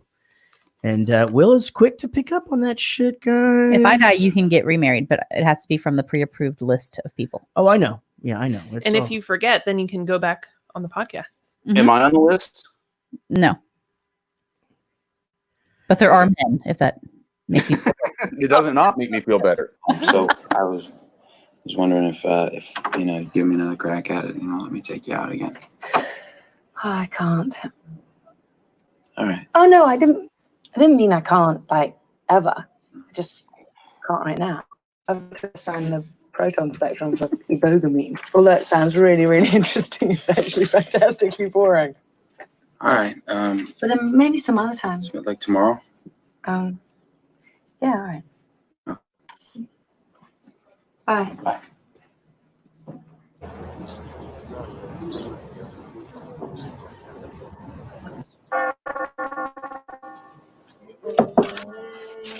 What are you doing here? I couldn't wait till tomorrow. Where the fuck did you get this? I had to sleep with someone in your class. Oh, I hope it was some with the open-toe sandals, not really bad breath. Come on, let's go have some fun. No, I learned this. Well, you're not going to his surgery tomorrow, are you? No? Let's go. Yeah. Right? So good. Yeah. Everything about that was good except for her. Man, it sucks that you hate her so much. I'm really on sad your, that you don't like her that much. on your favorite movie. Believe me, that's how in what high esteem I hold the rest of this movie, because it drives me up a wall every time she opens her mouth. Yeah. But I still love. Does it mini drive you up the wall? I'm just so little. Yeah. And I'm driving. Just mini drivers. dumb. Yeah. Love it. Now, why do you feel like he has to say that he has 12 brothers? Like, I couldn't really. I get not wanting to tell her right off that you're an orphan or her to see your house or any of that. It just felt very strange to me. feel like if you tell somebody one big, oh my God, that's crazy thing about yourself, then they don't want to pry about the other stuff. They want to focus on that one big thing. Oh, That's a good point. I was interesting. thinking, like, I wonder if it would scare her away, like a big family or something, but that makes a lot more sense. Like I could see that being a thing. Instead of like, oh, I have a brother. Oh, well, what about your mom? Just you got fucking 12 brothers. Let's talk about that. Boom. Yeah, man. That solves the whole thing. Why didn't you play that clip? Well, it's, I don't know that solves Goodwill Hunting, but it definitely solves the question. And then there's then we have the story of the had to go see about a girl at the bar where he didn't go to the game. He had the ticket to the game. That obviously comes back later.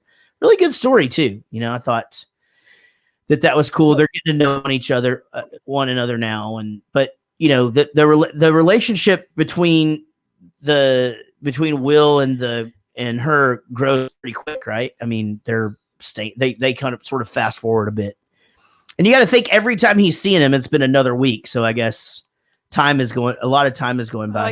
I didn't think about that. Yeah, I guess you got to think that all of a sudden it's the end of the year and she's going to Syracuse. Yeah. Or no, where's she? Stanford. Stanford. Yeah, same thing. Well, don't tell Dennis. No, it's not. One is in New York. One is in Northern California. Yeah. I believe. Love of your life. Would you go to the game? What's that? Like you meet the love of your life. Do you go to the game? Do you know that they're the love of your life when you He already admitted he's like, I didn't know Pudge was going to hit a homer. I would have gone to the fucking game. Like, yeah, that's what phone numbers are for, right? Like, you couldn't. Yeah, I mean, I probably would have went. You for sure would have went. Yeah. But I don't know. I mean, I don't know. You don't know the circumstances. I mean, I at this point he hasn't even talked to her and he decides not to go to the game. That's what bothers me. It's like, I mean, the thing is, like, Helena Troy could have been in that bar, and he still should have gone to the game. Yeah, you're right. Helen of South Boston. That's what he said. That's wicked odd. It's wicked odd to go to the game. He mentioned it. Yeah. Now, so when the uncle steals the police car story, that is a fucking good story. And the never seen you in my life. Yeah, and then then there's the Irish couple joke that she tells with the "give us the kiss." Okay, did she bother you at all when she did? Yeah. Hey, that's pretty good. Okay, that's your Minnie Driver impression. Okay, now you've got two. All right, from now on, yeah, that'll be it. I like so it. do the Minnie Driver, the one with the beer or the corn? Yeah, wait a minute. You want Forrest Gump Minnie Driver or semen all over her face Minnie Driver? Semen all over her face. Yeah. Well, here, the other thing that happens is that he sends Ben Affleck to the job interview or whatever, and he's just like in there with those white tube socks and like topsider shoes, and somehow weasels $76 out of these three men. That was so weird. That just do not know what the fuck just hit him. Retainer. I thought the conversation too was really good though, between two, where they meet in the restaurant and he's basically telling him, hey, he's getting job offers coming in, he's getting all this, like he's destined for greatness. He's going to do this. He's going to do this. And the other guy's like, man, he's not ready, whatever, blah, blah, blah. And he's like, they do the whole, have you heard of this guy thing? Where he's just like, hey, have you ever heard of Einstein? Have you heard of this guy? Have you ever heard of this guy? Well, and it's him. He's just like, well, have you ever heard of this guy? He's like, no. And they ever heard of this guy? Yeah. It's the fucking Unabomber. All that shit, Yep. Yeah, man, he's not wrong. I mean. No, and so one of my favorite lines of that is like, let me get 2 sandwiches on my tab. And he goes, yeah. Are you ever going to pay your tab? It's like, well, I got the winning lottery ticket. Well, that's not going to cover it. Well, it'll cover your sex change operation. I was really hoping he won the lottery at the end of it. Came up. Yeah, that guy could have had all his dreams come true. Man. Yeah. Well, it's not in the cards for some of us. Well, here's where things take a turn for the worst. She asks him to go to California with her. Don't put your shit on me. And he, of course, is hesitant because he's going to push love away, right? That's what our hero is going to do here. Escalates quickly. Your shit on me when you're the one that's afraid. I'm afraid. What am I afraid of? What the fuck am I afraid of? You're afraid of me. You're afraid that I won't love you back. You know what? I'm afraid too. Fuck it. I want to give it a shot, and at least I'm honest with you. I'm not honest with you? No, what about your 12 brothers? No, you're not going. You're not leaving. What do you want to know? What? That I don't have 12 brothers? Yeah. That will fucking offend you. No, you don't want to hear that. Didn't know No, that. you don't want to hear that. You don't want to hear that I got it. fucking cigarettes put out of me when I was a little kid. Didn't That know this isn't fucking surgery, that the motherfucker stabbed me. You don't want to hear that shit, Skylar. I Don't hear tell that. me you want to hear that I shit. want to hear it because I want to help you. Because I Help want to be me? with What the fuck? What do I got? A fucking sign on my back that says save me? No. Do I look like I need that? No, God, I just want to be with Don't you because I bullshit me. love you. Don't bullshit me. I Don't you love you. fucking bullshit me. I love you. I want to hear you say that you don't love me. Because if you say that, then I won't call you. And I won't be in your life.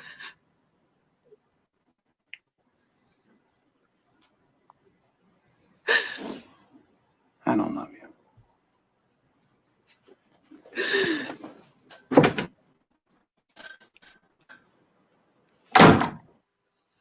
Man, that's fucking heavy. I get chills every time. I got chills just now. I did too. Jesus. But isn't it kind of strange that nobody comes to see if everything's Exactly. okay? Yes. Exactly what I was gonna say. They're in a dorm. Yeah. Like, hey, there's people screaming and Punching there's the some wall. punching happening. And I hadn't seen this in so long. I don't even know the last time I saw it. But when this scene came up, I was like, oh, please don't hurt her. I couldn't even me remember. too. Yeah, I was like, oh, fuck you. But I thought I remembered that they stay together, and very seldom when somebody gets punched in a movie do Oh, yeah, they that's stay probably together. not gonna happen. That only Yeah, the Ike and Tina story. okay. did. A good Oh one. yeah, that's true. Urban Cowboy. Yeah. Rhinestone. Oh, okay. This is getting dark. Let me see if I can think of another one. All Quiet on the Western Front. All right. Well, fuck that. Anyway, so he's imploding, obviously, and not going to any more. He's not going to any of the meetings, but he does say the thing where the dude goes, "How did McNeil go?" He goes, "Oh, I had a date, so I sent my negotiator." Negotiator. But this is where it's fucking ending. The guy for leaves him, with right? $200. Yeah.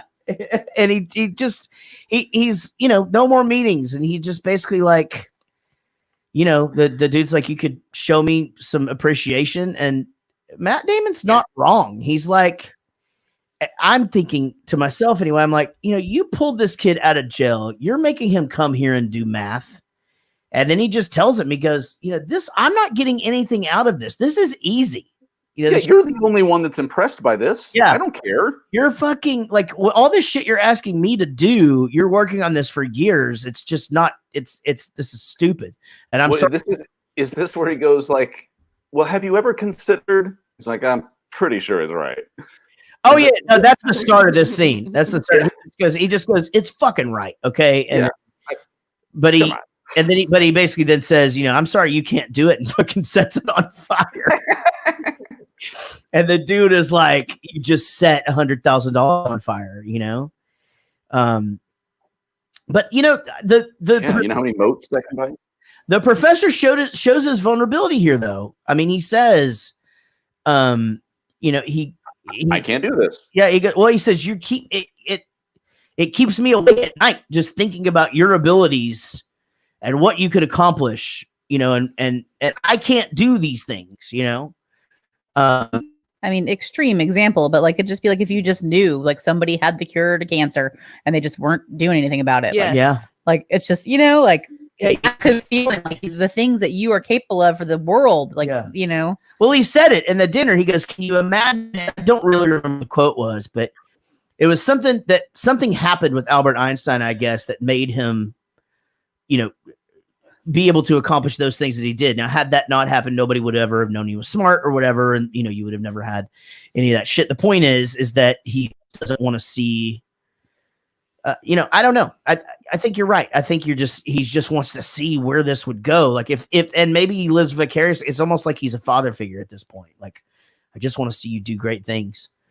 We talked about Morgan having sex with the baseball glove, and, it's one of the better comic relief scenes of the whole thing because it does get heavy. Yeah. And then we've got the whole like, don't jerk off in my parents' room. And he's like, well, then just tell me where another VCR is. I'll go jerk off there. Solution. Why do you use that one? That's my little league glove. Like, what was it? He said, I just used it for cleanup. Yeah, I didn't know. Jack off. And he comes down. He's like, "Hey, fellas." Yeah. I'm like out of breath. He's so good. He has a lot of funny ones. I swallowed a bug. I laughed so hard. Yeah. I swallowed a bug. I He's, gotta go. he's amazing. So I thought the whole thing too, the other monologue with Matt Damon here, where he starts out in the interview for the NSA, but it ends up him telling Sean, is it Sean? The Robin Williams, basically. Yeah, Sean.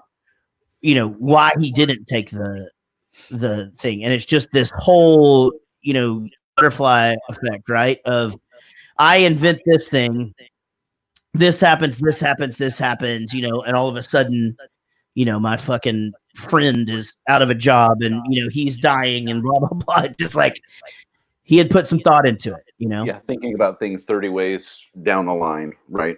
Absolutely, and then he says to him, he goes, what do you really want to do? I want to be a shepherd.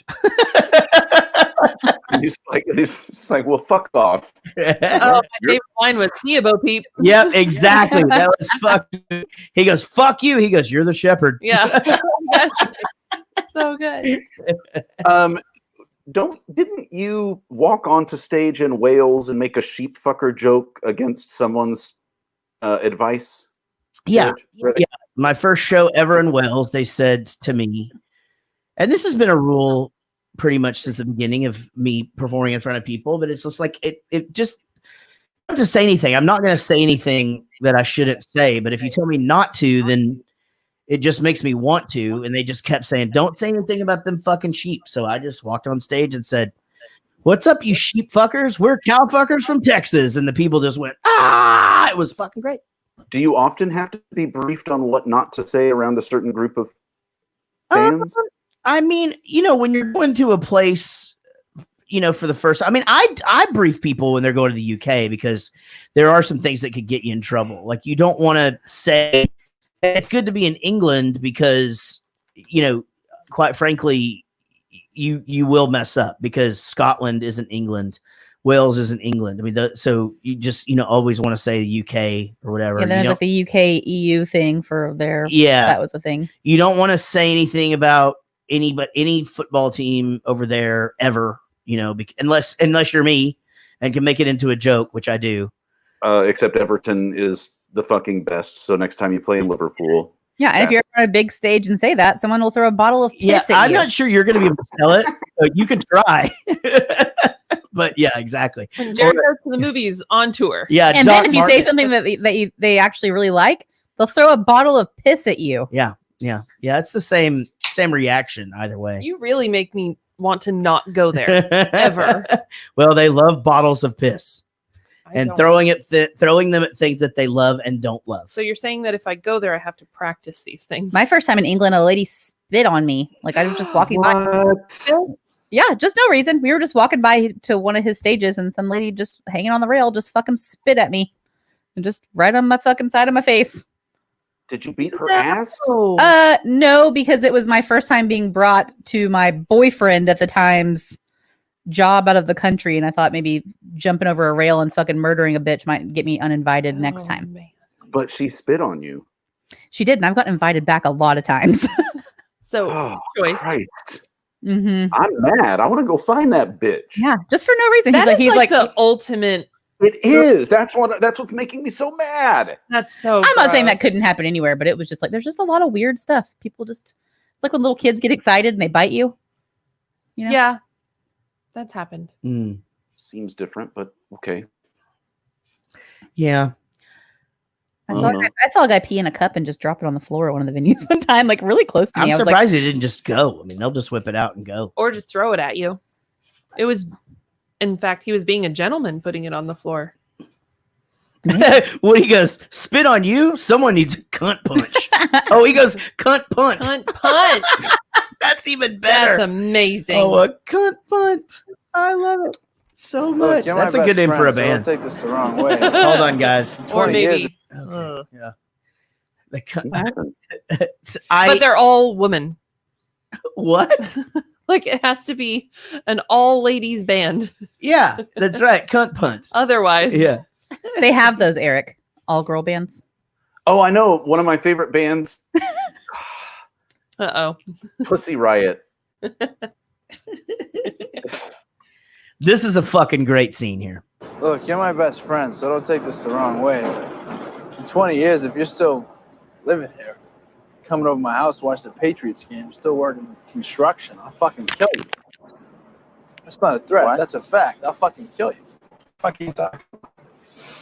Look, you got something none of us have. Oh, come on. Why is it always this? I mean, I fucking owe it to myself to do this or that. What if I don't want to? No. Fuck you. You don't owe it to yourself. You owe it to me. Because tomorrow I'm going to wake up and I'll be 50. And I'll still be doing this shit. That's all right. That's fine. I mean, you're sitting on a winning lottery ticket. You're too much of a pussy to cash it in. And that's bullshit. Because I'd do fucking anything to have what you got. So would any of these fucking guys. It'd be an insult to us if you're still here in 20 years. Hanging around here is a fucking waste of your time. You don't know that. I don't? No, you don't know that. Oh, I don't know that. Let me tell you what I do. Every day I come by your house and I pick you up. We go out, we have a few drinks and a few laughs, and it's great. You know what the best part of my day is? For about 10 seconds from when I pull up to the curb when I get to your door. Because I think maybe I'll get up and I'll knock on the door and you won't be there. No goodbye, no see you later, no nothing. Just laugh. I don't know much, but I know that. Fucking great scene. By the way, he obviously fixed his teeth. I actually, as we were watching the whole movie, as we watched this scene, I was like, I just went and what the fuck's his name? I can't. Ben Affleck's teeth. Like I had to Google it and check. Also, I like the UK guys. I just said festivals and concert goers are different there. And I like it more than you guys do. I go early and hang out a couple days. They didn't say anything about that, did they? Well, somebody put, I suddenly don't want to go to the UK anymore. And the UK is awesome. The UK's fucking great. I get to fuck with them because we go there all the time, and Casey does too. So, but yeah, I thought you were about to say there's nothing wrong with bad teeth. I like the UK. I thought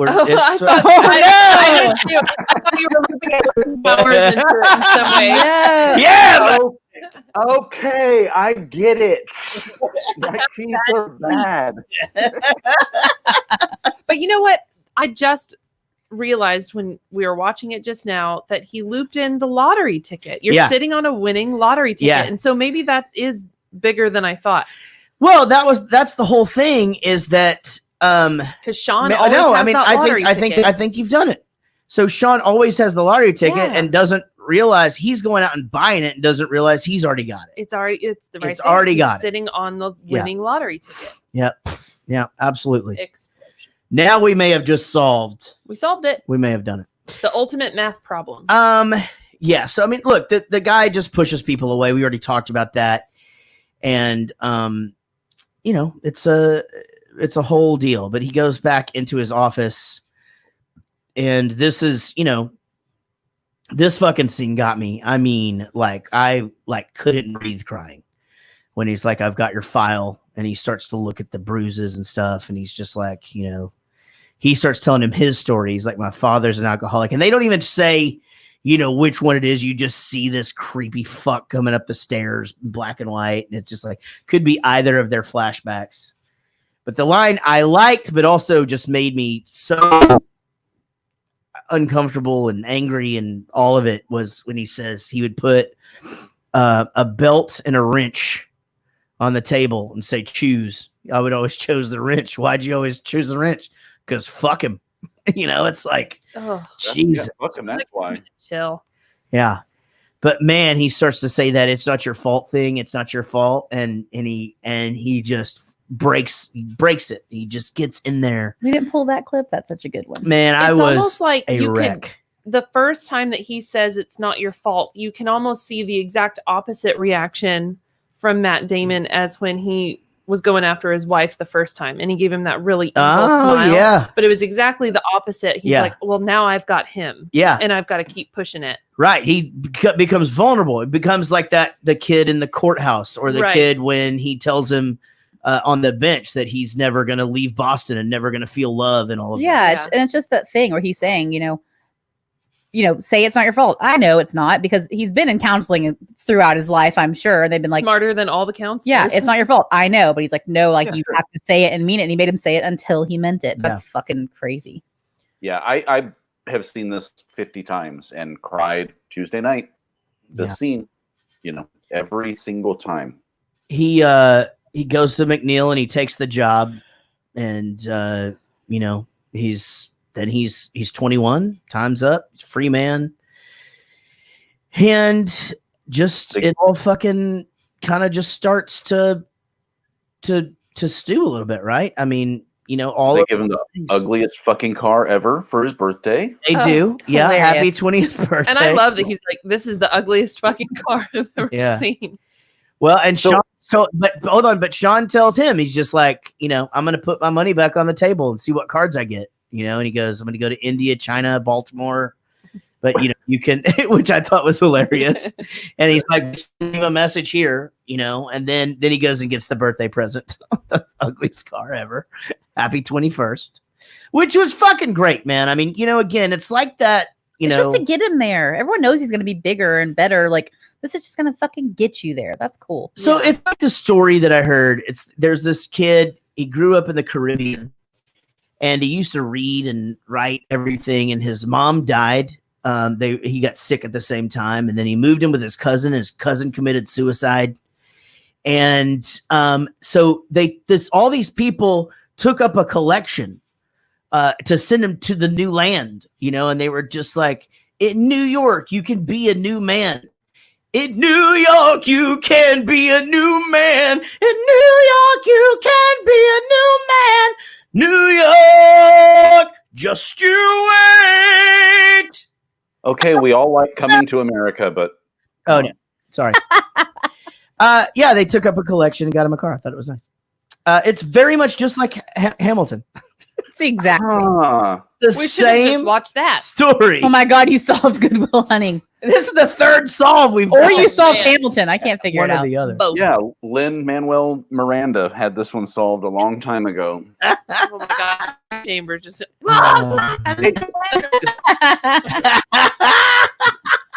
But speaking of the music, I love the film, but I also had this soundtrack because this film was my first introduction to Elliott Smith. And JR, I just wondered if you have any thoughts on Elliott Smith? Have you listened to his stuff? Do you know anything about the dude?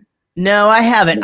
I know, I know of the name and I know people that dig it. It's not something I've ever really gotten into. Is he a Boston guy? Did they use like a bunch of Boston music? He was here? born in Omaha, Nebraska. Yeah, and kind of got famous in Portland. Oh, neat. No, they didn't play the Dropkick Murphys in this film, which was the most surprising part of it. His birthday is the day before mine, in case y'all are wondering. Oh, Elliott Smith does? You're welcome for that information. Well, he did. He did. But no, I mean, I had this soundtrack and I had been playing guitar. I think I started playing guitar in like 94 or 95. And this came out in 97. And I remember listening to it, and it's just, at least the songs on this soundtrack where I kind of was introduced to it, they're just acoustic, kind of like sound like they would be pretty easy to pick up. And then I tried to learn them, and they're these deceptively complicated like guitar arrangements. Yeah. But what I found really interesting is like even if you don't know who Elliott Smith is, as you watch this film, like the melancholy of the soundtrack and his songs in particular, are really suitable for a film like this. Which I see what you're saying. They're funny parts. Like we like the "How About Them Apples," and there are other parts that we laugh at. But the entire film has this strong underside of like childhood neglect and abuse. And so I think it's a really underrated part of this film is the soundtrack along the way. Right. And I recommend Elliott Smith. Either Or is the album kind of after this soundtrack that I got into, and then EXO was the following. Now, he ended up committing suicide stabbed himself in the heart. Oh Holy my shit. gosh, that's very Because- Shakespeare. Because that's the way you want to go. Woo! But, yeah. Yeah. Right. Of all the fucking ways to do it, I'll take the most painful and the one that takes the longest. Yeah. Well, I mean, just the amount of force you would have to save up, like, dang, that's crazy. Yeah, it's really wild stuff. But if you have, if listeners and Jarrett, I would recommend checking out his stuff. It's some pretty good stuff. Yeah, some of it's going to be featured on the next Trolls movie. What, the one where they all die? I think she might be joking. There's a very good chance that she's kidding about that. Guys, this is our last clip. No. Yeah. Already? I've been waiting for you to take a break this whole time. Yeah, we just burned through the podcast. We're doing a really good job here. All right, here we go. Sean, if the professor calls about that job, just tell him, sorry. I had to go see about a girl. Well. Son of a bitch. Stole my line.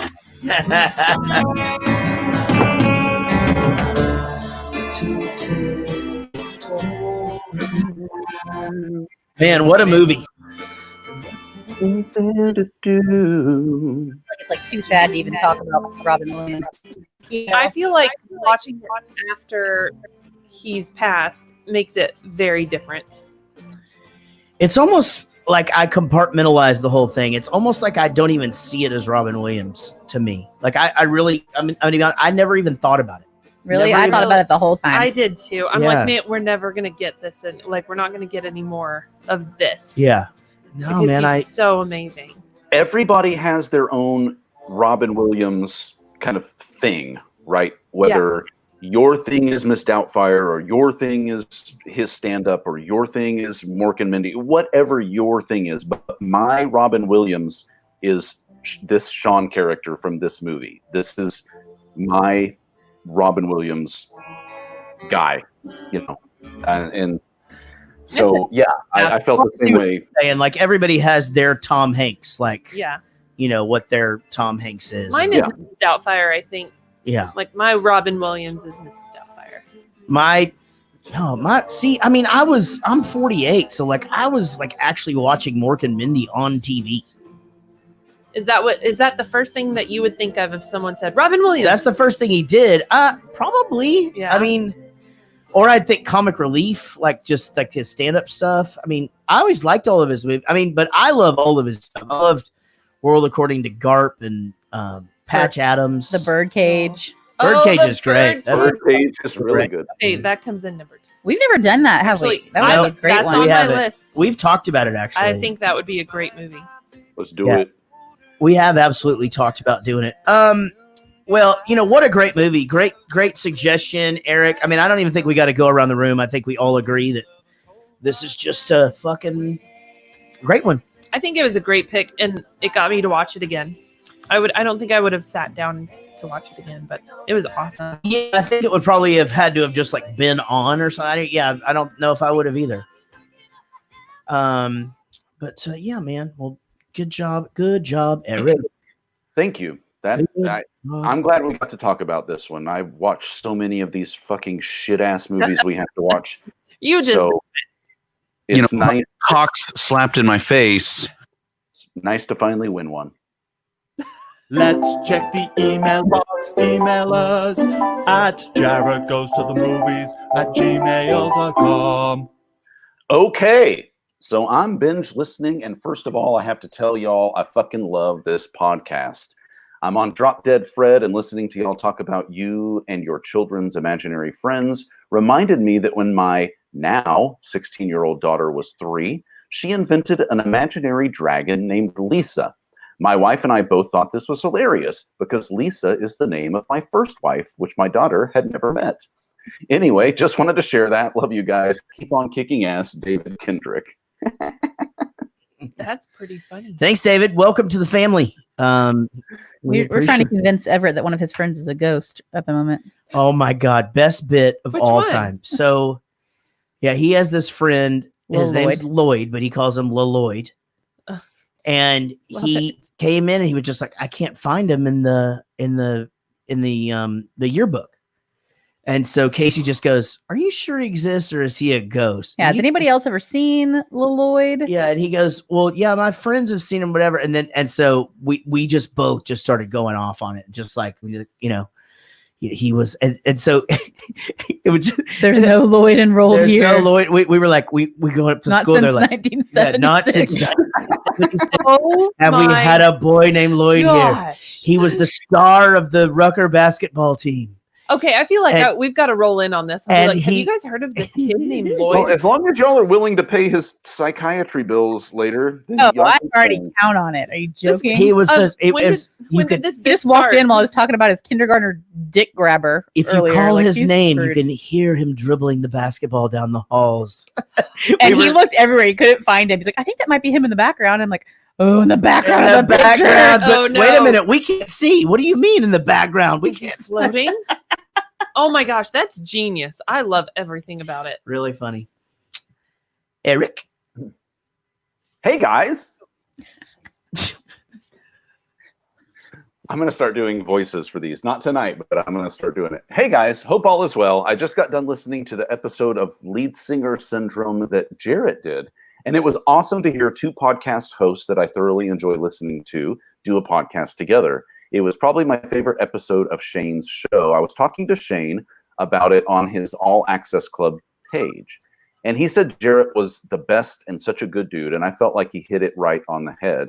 Keep up the good work, Jarrett and crew. I'll see you guys down the road. Zach Van Ness. Hey, thanks, Zach. Appreciate it. Yeah, Jarrett, Luke is the owner of a pizza shop I work for in Columbus. And he told me about the time you guys wrote a track together. I'm curious whatever happened to it. Anyways, have a good one, guys.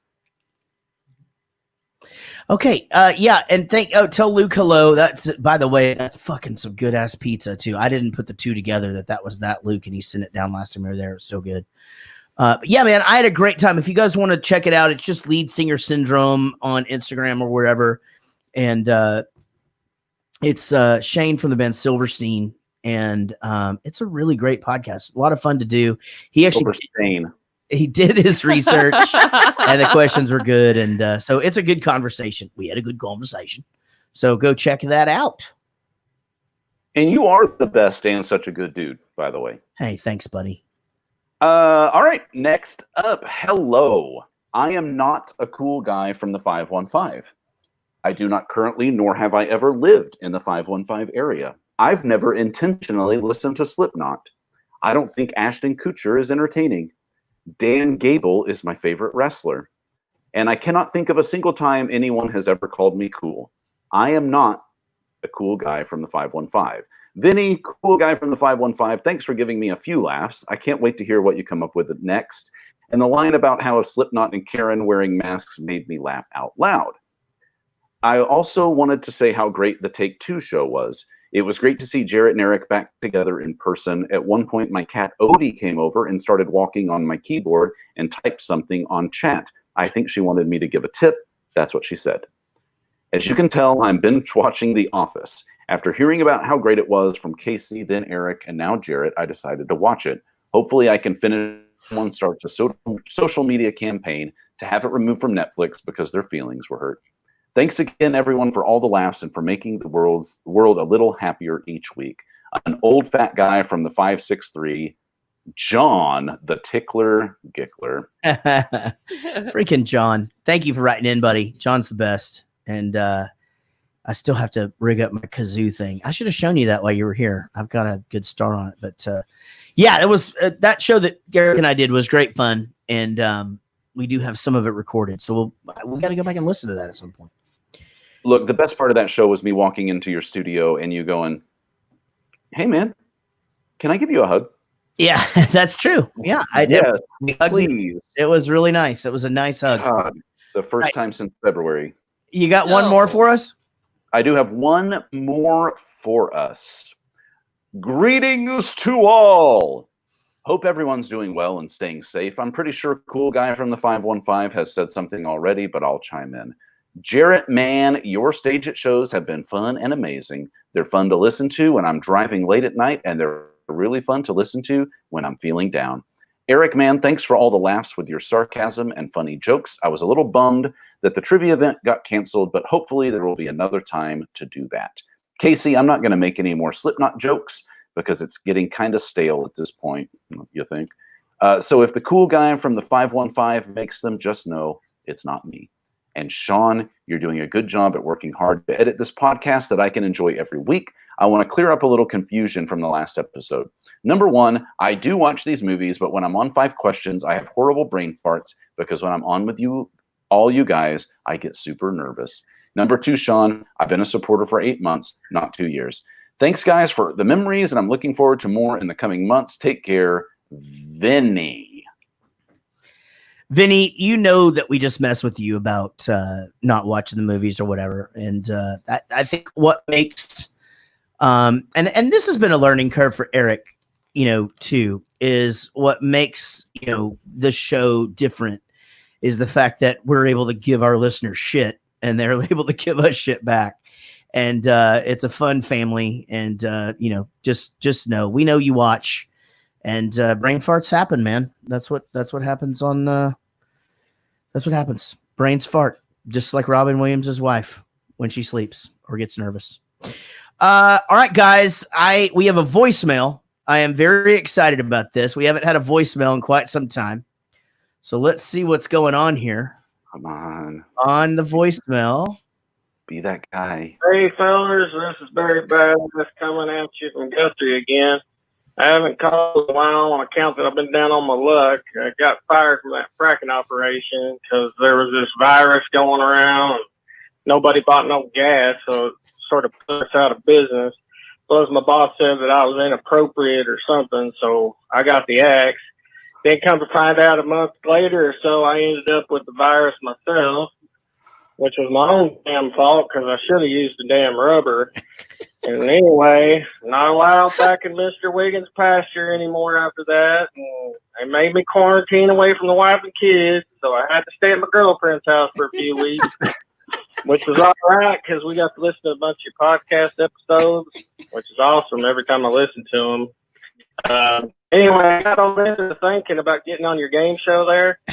She figured since we listened to the show on the phone there that when we play the game, we'd already know all the answers. So she looked up how to play on your Patron account, and I got a few questions. From what I've seen, there are 2 ways that I'm interested in. Number 1 is the movie star, which I'll pay $50 a month, which sounds pretty awesome because I don't have a job right now. Plus, I'd be good at it if it was something erotic or something like that. And the second is the key grip, which I need to ask you something on. Are y'all saying for $20 a month, I can grip on one of them girls you got there or something? Something like that. Y'all need to hit me up soon because I'm about to apply for a new job at this gentleman's club we got here called the Butt Stop. And I don't want to dance if I don't have to, so I'd rather be a movie star or key grip if it pays good enough. Anyway, this is Barry Badass. Y'all be cool. The Butt Stop. Oh, freaking Barry the Badass. Oh, I missed that dude. Oh, absolutely. God bless it. That was amazing. Son of a bitch. So good. So all I'm going to say is the other thing, the 940 number pop up. I'm like, please be Eric Walker.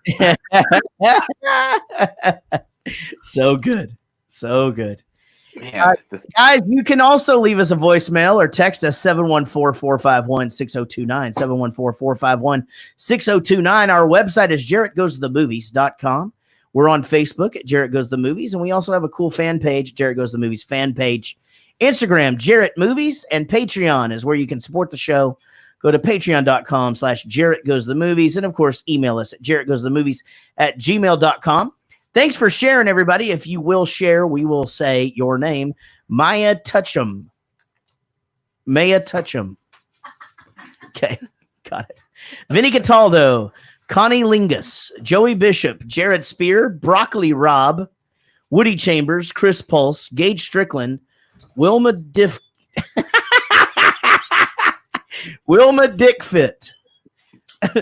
Simon Rogers, Barry Ferguson, Puby Lewis,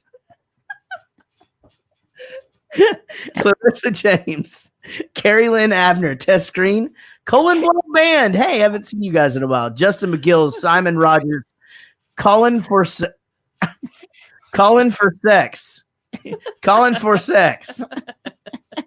Stuart May, Laura Gordon, John Gickler, Bo Nerdchamp. Bo Nerdchamp.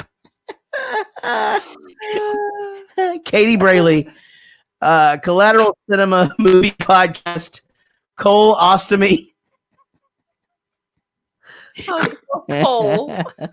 and 8 others of you shared it, but you did not make your post public. So please make your post public. And we will absolutely say your name. What a fun episode. Haven't laughed as hard in a while, guys. Super fun. Thanks to a very active and very crowded chat room tonight. Hope to see you guys all Sunday during the day, 2:00 Central Standard Time, 8:00 UK time for a special day of fun here. I'm probably going to drink that day because it's a Sunday and we're going to be doing a show. And so you've earned it. You're doing good. We'll take and it's going to be good. We're going to have a great time. So see y'all. Love you guys, and we'll see you down the road.